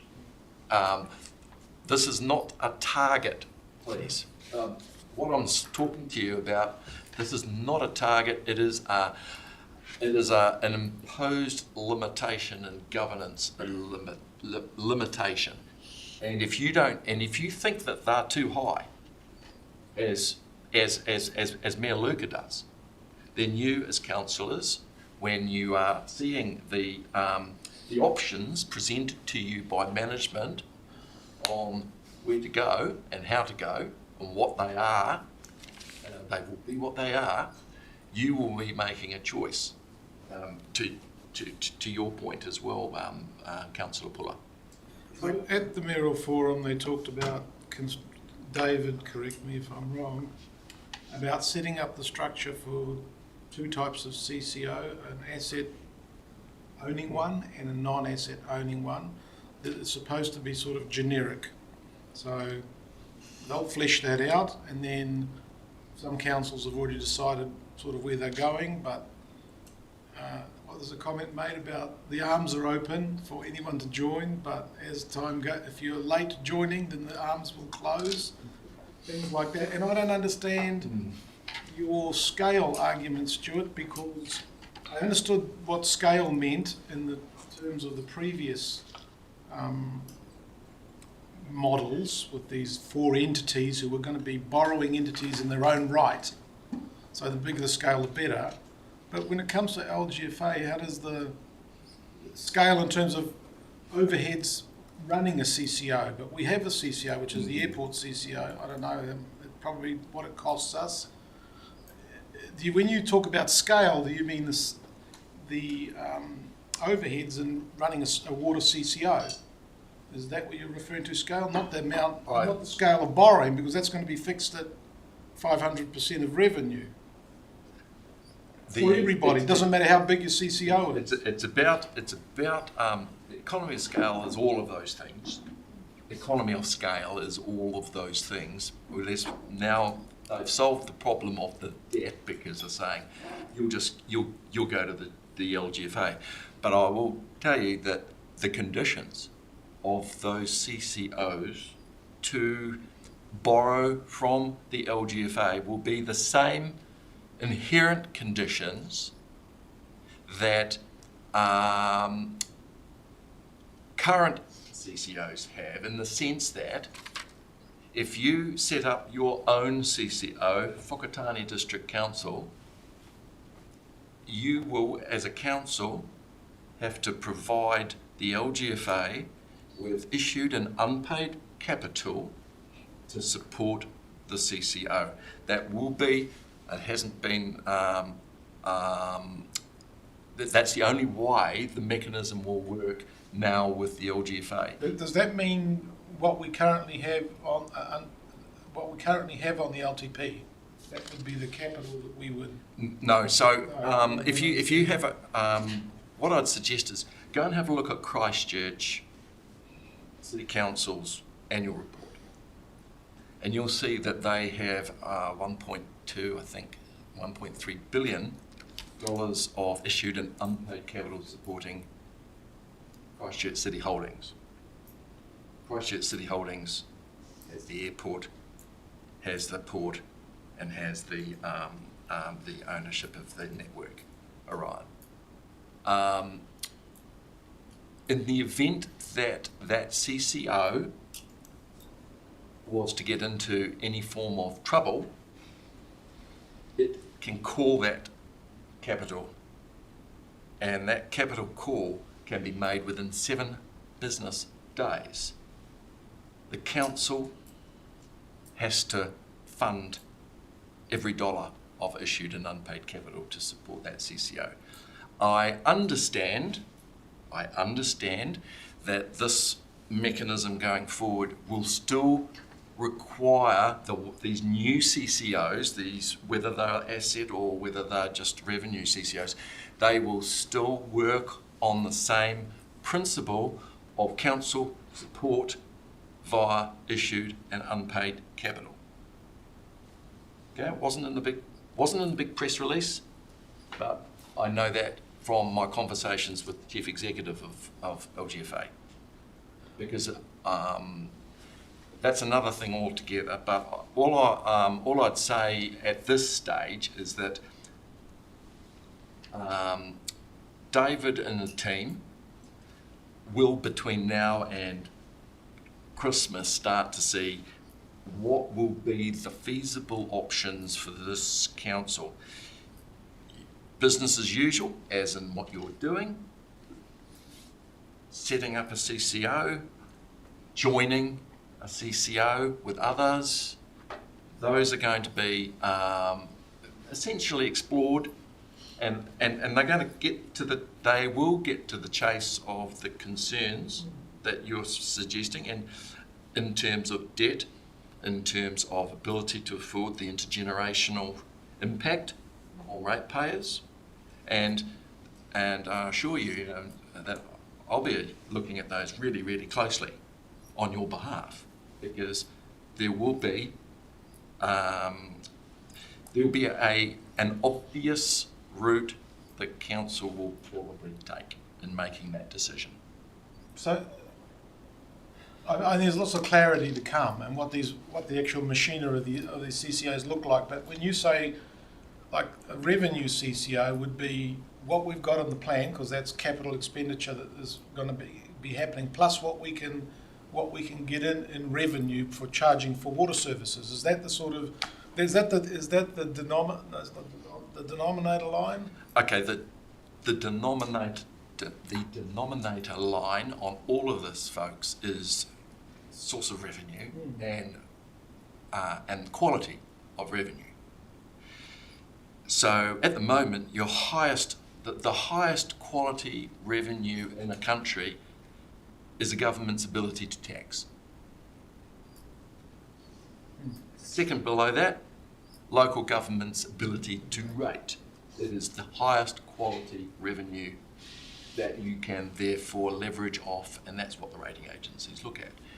When it comes to the water revenues are going to be, they might not be called rates, they might be called something else, but they will be afforded a reasonably high level of quality.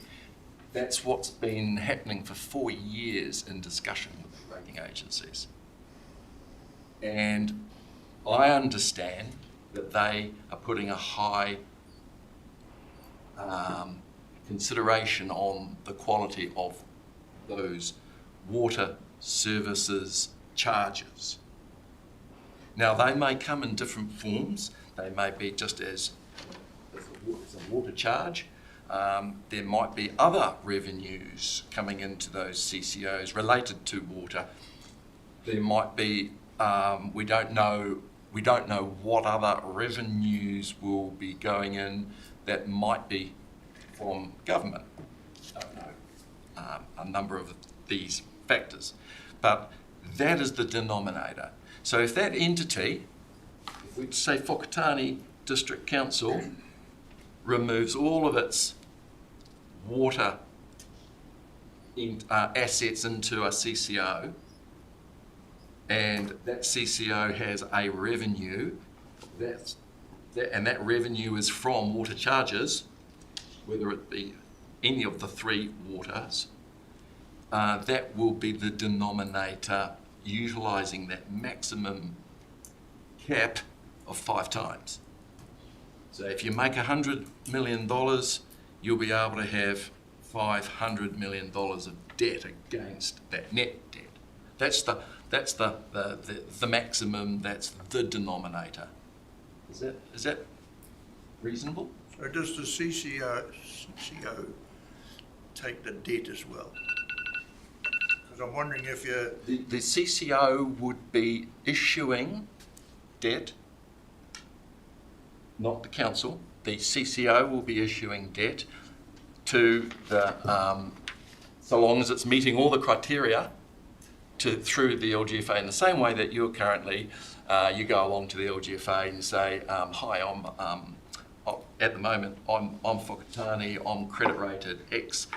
I'd like some 5-year money, and by the way, I'd like it floating because I'm already doing my risk management. That's what you're doing at the moment. CCOs at the moment go along, they go and they've got their criteria, they ask for the same things, but they'll have a different price. These new water entities will go along to the LGFA, they'll have met all the criteria that the LGFA requires of them, and they'll say exactly the same thing. I need this much debt for this long, and this will be my price, because this is what my classification is.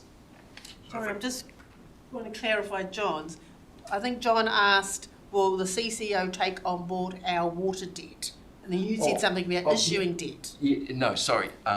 Yes, when it comes, if you were to set up a water CCO in your own name and not join with everybody else, but you wanted to, yes, you would be effectively removing your current debt that's related off your balance sheet in relation to all those water services, and that would be being transferred across to the new entity. That's what you asked, John. Yeah. Because I was wondering, Clarence talked about some councils that are already up here, and if they were wanting to support a CCO, how would you ever borrow?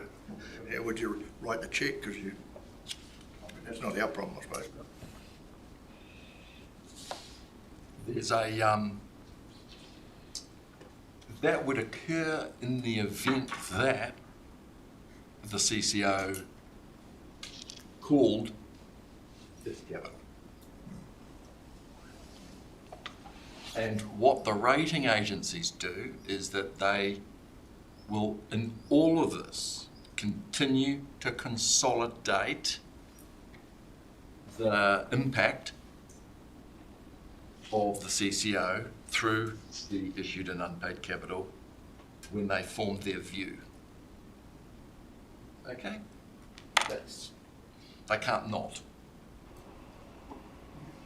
The underwriter. Yeah. Is government underwriting? No, they don't underwrite the Act, the Local Government Act. They clearly say they don't. They won't be in this. There will be anything from the government will be a bit like what we're seeing at the moment with the LGFA. They've got issued and paid capital. They put some money in. They have supported the LGFA in the past with the provision of a committed liquidity lines. I have a feeling that that will still be on the table here in order to enable some of the very big water entities to that will need to themselves possibly go beyond LGFA, like Auckland. See, Auckland at the moment is restricted from 40% of LGFA's balance sheet because they're as big as the LGFA. LGFA is currently $22 billion worth of debt. Auckland's getting close to that, and they have to go and do things on their own, which is why they've got their own legislation. Guarantor then? No, they hate that word. Yeah, You won't see the word guarantor and government in my lifetime. Sentence. Yeah, so if the CCO goes bust, No, it's not actually. It's entirely appropriate. So look, I think this has been because we're on the subject of enterprise risk. Well, I actually want to add there's one risk missing from here that I think on your heat map, which I seem to recall being mentioned at some point. That's the geopolitical risk. All world trade goes through a bunch of choke points, and at the moment the risk is quite significant, and yet we don't even factor in. Not that you could, I don't know how you do, but it's the same as political risk. You don't. We've got that on the table. I think, yeah. Look, you can put it in there, but as you say, there's nothing we can do to mitigate it, and we can't mitigate political change either. We can't, but we can anticipate what it means because it's directly impacting us. But look, I'll just refocus us It's been a really good and I think a very healthy conversation, because I think it cuts to the heart of the things that are going to keep you as councillors up, keep ratepayers up at night, and I think it's highly relevant that we've got a heads up, and David, I know it gives you a kind of an idea, listening to from some of the councillors, what are going to be some of those things that they're going to be asking you when it comes to those conversations you have with other councils and the alternative structures that are going to be there. Do I have anything? Sorry, Petra? Yeah, just going back really to the point that Councillor Puller initially made around the sort of increase to the 5 times threshold. It just seems to me that it's when we look at the risk rating, the financial rating that the councillors obtained, that's obviously had huge benefits, but it does occur to me from a risk perspective that one way of framing Councillor Puller's concern is that the obtaining of that risk rating, that financial rating, and the increased ability to borrow has in fact created a new risk for us. In that because there is now that opportunity to borrow significantly more money, that, as you identified, has created a risk of unsustainable intergenerational debt. And it just strikes me from a risk perspective that that's a new risk that we should be incorporating into the register. And I wonder if that's one way of addressing Councillor Puller's concern around that. Just because we can doesn't mean that we should. I think that's a really good point, and it was the question that I had to the LGFA Chief Executive, which was, with all of this that's been mooted, with the increase in leverage, I asked the specific question, is there going to be a rating change in the perception of the rating agencies to the LGFA and to the supporting councils that feed into the LGFA? And the answer was that the LGFA has been told that it is unlikely to have a negative change. That depending on council by council and council's own decisions and how they address and the structures, there might be one notch downgrade. I think your point is very valid. That wasn't really your point. But I'd say that's introducing the risk to. So in a sense, that credit rating, is there a risk to the credit rating? That's not my point. No? No, sorry, I've not been clear. I'm not saying there's a risk to the credit rating. I'm saying the existence of the credit rating and the increased ability to borrow that gives the council of itself creates a risk that the council will borrow unsustainably. Obviously it's permitted, but whether it's a good idea, I just think that it creates an additional. It just creates a risk that we should be, as a risk committee, should be observing, which is if the council tomorrow decided to shoot up to 500%, then I think we would be concerned. And so it's just because there is now that ability to do that, that is a risk that we should monitor. And also you, Mr. Chair, if we weren't sitting around this table in 3 or 4 years' time, and it hasn't already been identified as a risk, they might think it is acceptable. But how does it differ from what we currently do anyway? But it's an increase in risk. In that previously there was a 280% cap. There's now a 500% cap. Look, gotcha. And you're 100% right. And that when I talked to you about the council continuing to support CCOs with issued and unpaid capital, absolutely, with a new water revenue leverage increase, does, as Petra said, it does actually introduce us to new risk. And when I mention that those things are going to need to be considered with regard to the outcomes that get analysed, and these will be the conversations that we'll be having, one of those key questions will be, look, if we do, for example, if you do decide to do a CCO, or even in your own framework, increase your water leverage, what's the potential of risk that will do? And it's absolutely right. And I think that will be one of those key. I'm not sure how we articulate that in terms of a enterprise risk. What we might suggest is that Gary and David come back to the next meeting to address how we might articulate that as an action, as an action item, because it is really cutting to the chase of where you're then going to be able to make your decisions, which will be far-reaching decisions. How much of that leverage you feel prudent to take? Because thrown into all that mix is our duty of care for future generations, generational. So that's part of that risk thing too, isn't it? Absolutely, absolutely. We can't do nothing. No.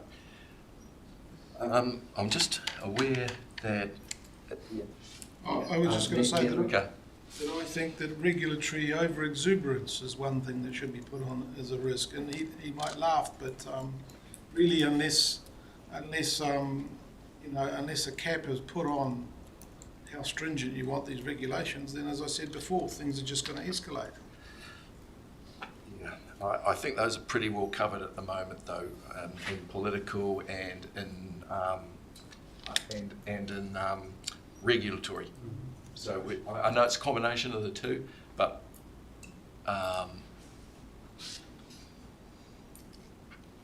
okay. Oh, sorry, Gary, you got your hand up. Yeah. So interesting conversation. Obviously, I believe probably Petra, the risk ultimately that you would describe that as is a funding sustainability risk. And I think it incorporates multiple elements. It's not just about water. It's not just about the debt level of water. No, it's the relationship of the debt across all aspects of council. It's also the ability to generate revenue, both in short term and long term, related to that debt. And it's also the ratio of the cost of the debt relative to revenue, which is covered by governance prudence and your Treasury policy. I think it probably is appropriate for that particular thing to be isolated, which will then encapsulate a number of components, which I think would probably be beneficial. That would be my recommendation.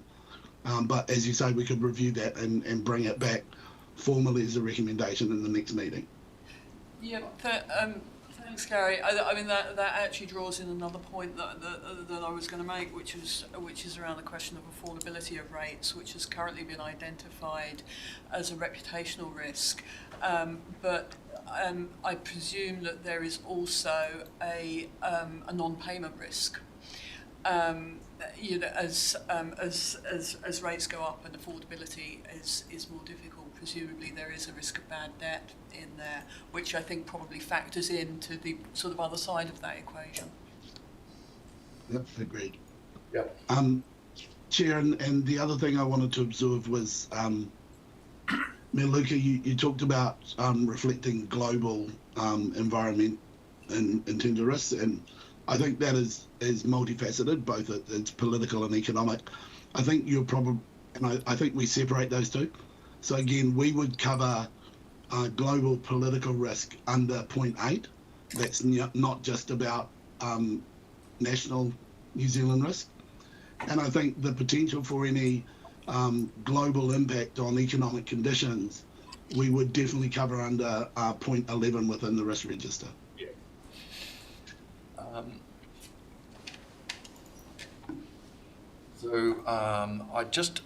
There was one other thing that, and I wanted to ask in relation to the risk register, and it's all linked. I think that when we're thinking about rates affordability and the aspect of non-payment, and I know at the moment, David and Gary, you're going through a new insurance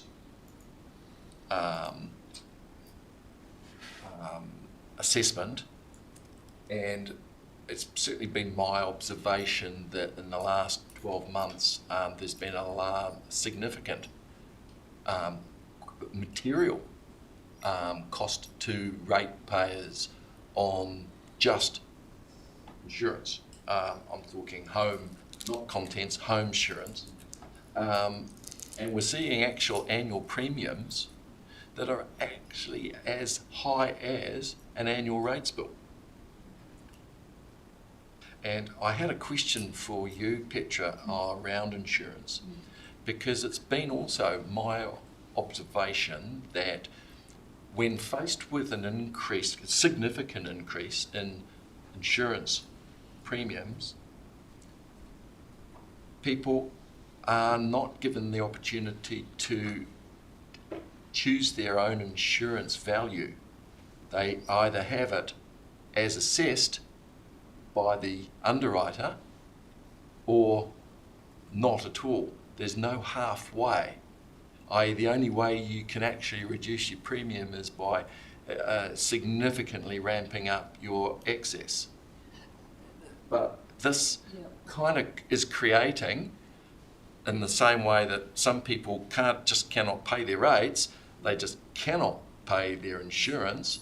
And of course, the moment they can't pay their insurance, they're into all sorts of trouble, because if they have a mortgage, that becomes essentially horrible. So it doesn't seem like there is an insurance solution to this problem. No, you're right. It's an exceptionally complex problem. I'll try not to spend too long. So the first thing I will say is property insurance rates have gone up very significantly in the last year. They are now stabilising, is the first point. So in fact, I don't think we'll see any further significant property insurance rate rises, which is good news. In relation to the point you make about the fact that you can't adjust the sum insured, that's essentially right. Basically, because there's a principle that you can't be underinsured. The difficulty is if you only insure for 50% of the value of your property, the risk of a full limit loss is heightened, because it's that much easier to get to a full limit loss. You know, if you've only insured half the value of your house, you only need it to be partially destroyed and you've got a full limit loss. And so that creates some very high risk for the insurer, which is why they say no, you have to be fully insured for the entire thing. So there's just that's just a principle of insurance that you can't get around. So you're right. So the only way you can adjust the premium is by either your excess or reducing the perils that you insure. The solution to that in other countries has been to have a public-private partnership, which may be something that we end up looking towards in the future. Anyway. I only brought this up because I thought, in the sense that we're conscious of this issue out there. And you're competing with the insurers for available funds from ratepayers, to have your rates paid, and it will be a good heads up more to understand the environment of your ratepayers. That who do they pay first? You're at the bottom of the list, Mr. Chair, because by the time you pay your food and your power and your... So where that might get, I'm just asking Gary if wherever you might find that within the risks that you have, if you could just give us a direction of how that's sort of looking at the moment in terms of affordability. I think it's a good conversation. I'm gonna probably need to move this along now, folks, and I'd like to look. Can I please put the motion that three? I had a question. Oh, I do beg your pardon, Leslie. I'm sorry, I missed it. I'm just looking at page 109, and I don't know if this is a question for David or for Emlyn. Just looking at on that control on for FENS, and we've got paperwork pending because of new FENS compliance. First question is, have we heard back from that? And the second question is, because I haven't heard it being talked about, is have we received a code of compliance for this building? Because we hadn't the last time I brought it up. I was about an hour early with this answer, sorry. So David could probably handle the code of compliance. With regard to FENS, we are still waiting for that, but we are covered by the Public Buildings Act anyway, so we are covered, but it's not specific to our building. There's been a bit of to and fro, and they've had a bit of change at their end, but we are still waiting for that FENS certificate. Thanks, Sam. I just wanted to keep you active. Okay. I don't actually answer the other part of it, but I will check over lunch. Okay, so the concern is if we are not, what does it do to our insurance, even though we have extensions on it? And like for me, I was trying to find that in the previous report, and I couldn't find it because there were so many words, but I couldn't see it listed as a risk in that audit report. So that's the certificate of public use covers for insurance purposes. I know, but what's the lag? well, there's a lot of stuff to be done to get UC. So that certificate of public use allows public into the building and covers for that period. Okay, folks, I'm going to move this along. Thanks very much. I'll move it. I'd like to take all three items together if that's okay. And thank you, Mayor Luca, and thank you, Councillor Puller. All those in favour? Carried. To item 7.5, this is the Treasury Management Reporting. Gary, and I know we've got Julie here to run us through with the report. I'll let you introduce Julie if you like, Gary, and in terms of providing the a summary report.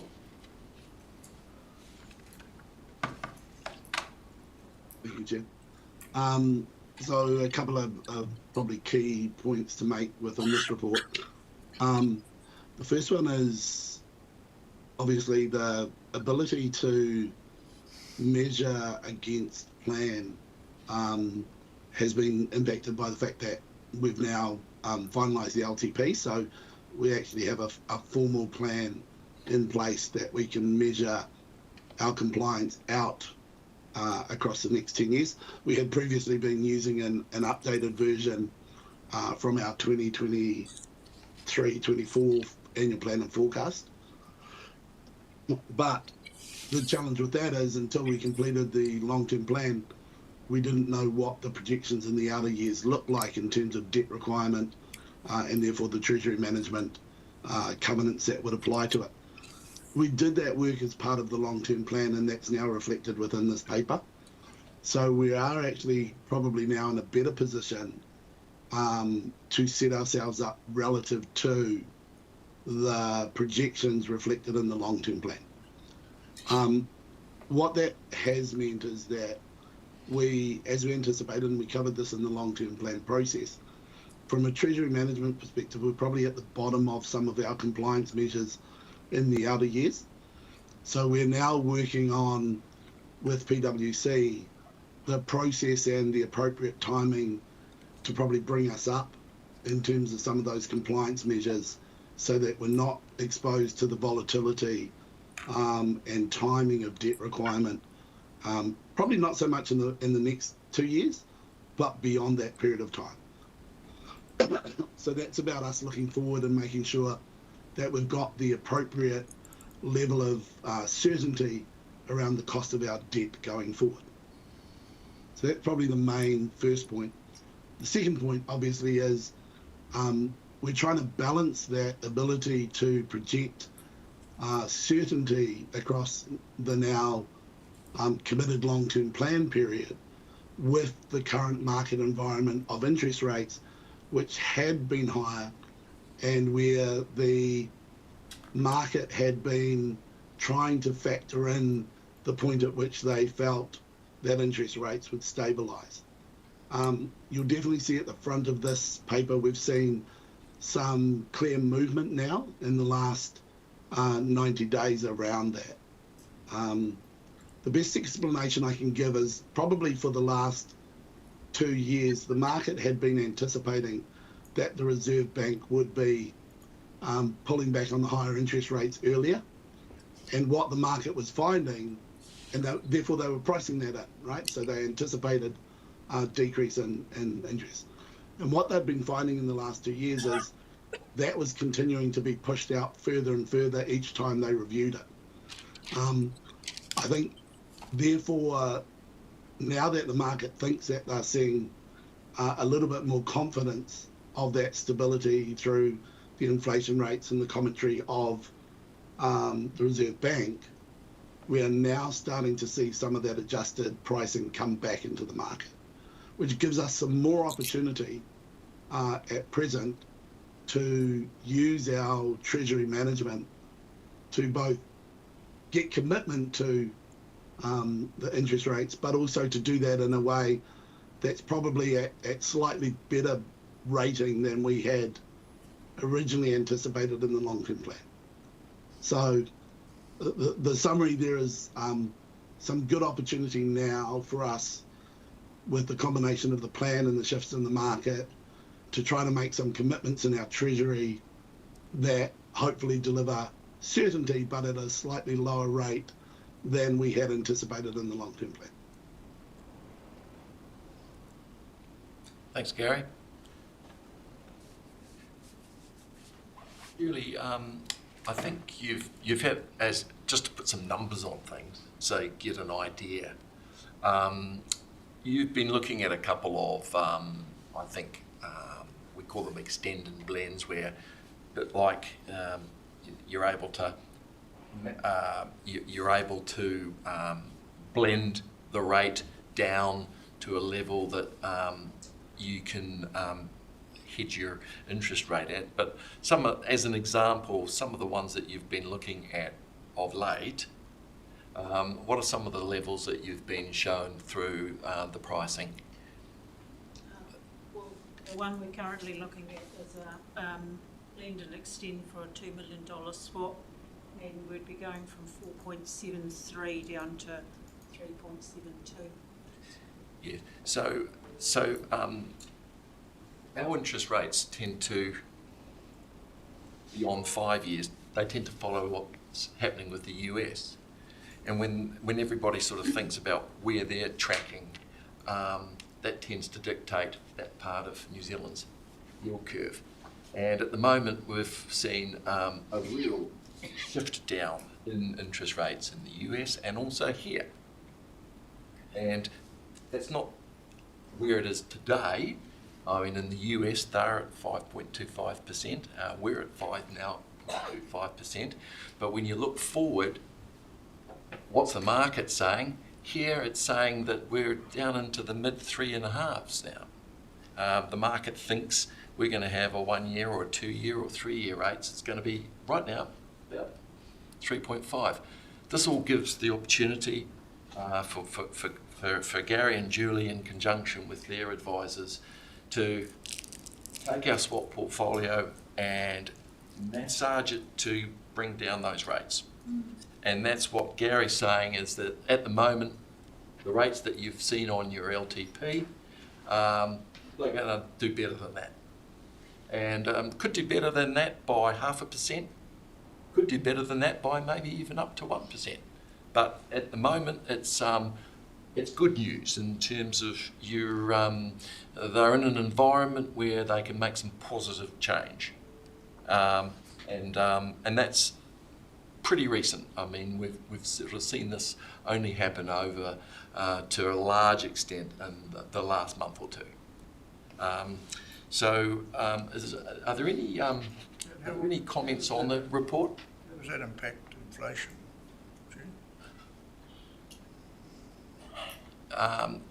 It's more following inflation.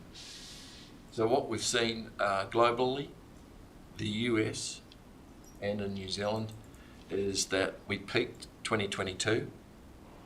Inflation has, in all these areas, funneled down to, in most cases, meet the top range of central bank, i.e. 3%.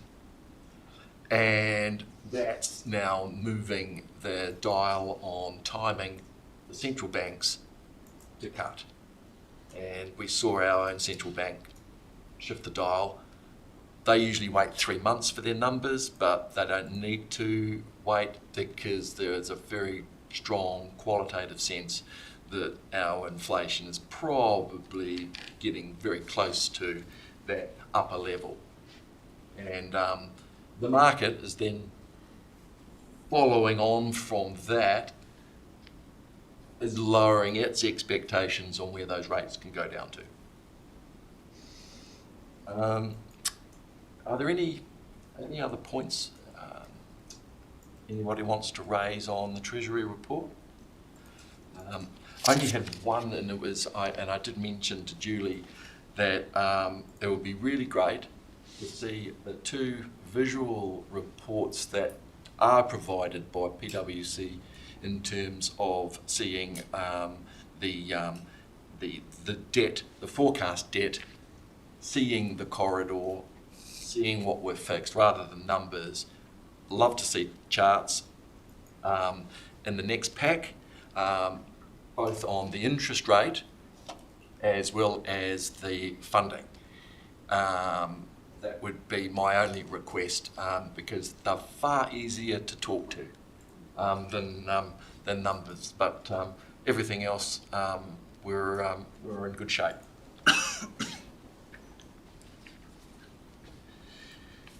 Right, I'll move that the Treasury Management Report as at 30 June 2024 be received. Do I have a mover?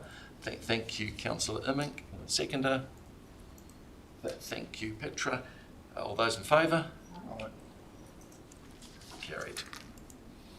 That moves us to 7.6, Insurance Progress Report. Again, this will be Gary and Julie. Page 133. Thank you, Chair. I'll let Julie lead on this paper. So this is just basically an update of where we're up to. We have an insurance year that's different to our financial year, and so we're currently reviewing our replacement costs on our assets. We update our schedules before we send them off, so we're just in the process of doing that. Just kind of signalling that the infrastructural assets, which are significantly about 682 million in replacement cost, we're reviewing what our limits on those might be, and looking at potentially doing some risk modelling round that. I think I put in my report about 1 in 5 councils have done that exercise so far, and so we're just having a look at whether that's something we should be doing as well. Happy to take any questions.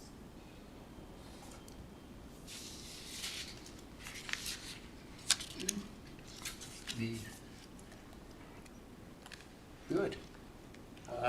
Look, I'll move that the Insurance Progress Report for 2024-25 be received. Do I have a mover? Thank you, John Fuller, and thank you, Petra. All those in favour? Right. Aye. Thank you. Carried.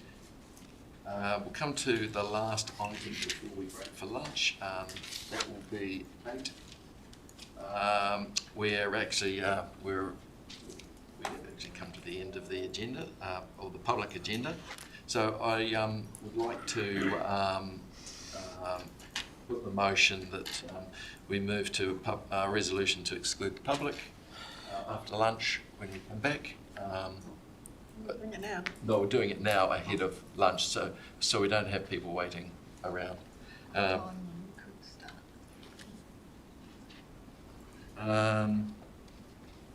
That's true. It is a bit earlier. So we'll just move into public excluded. That the public be excluded from the following parts of the proceedings of this meeting, namely 1, confirmation of Risk and Assurance Committee public excluded minutes, 17 May 2024. 2, legal update report, August 2024, and 3, Boat Harbour project update, August 2024. Do I have a mover? Thank you, Leslie, and thank you too. All those in favour?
rather than this, Susan.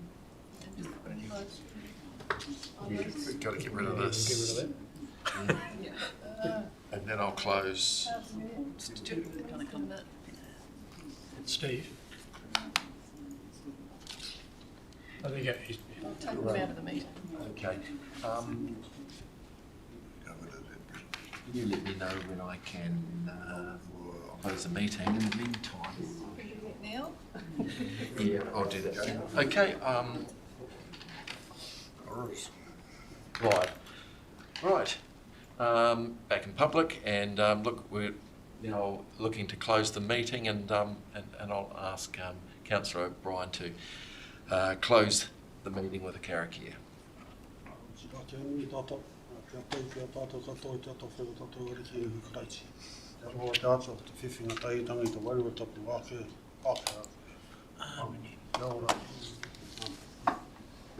Thank you, everybody. I'm just going to talk to Clarence. And I'll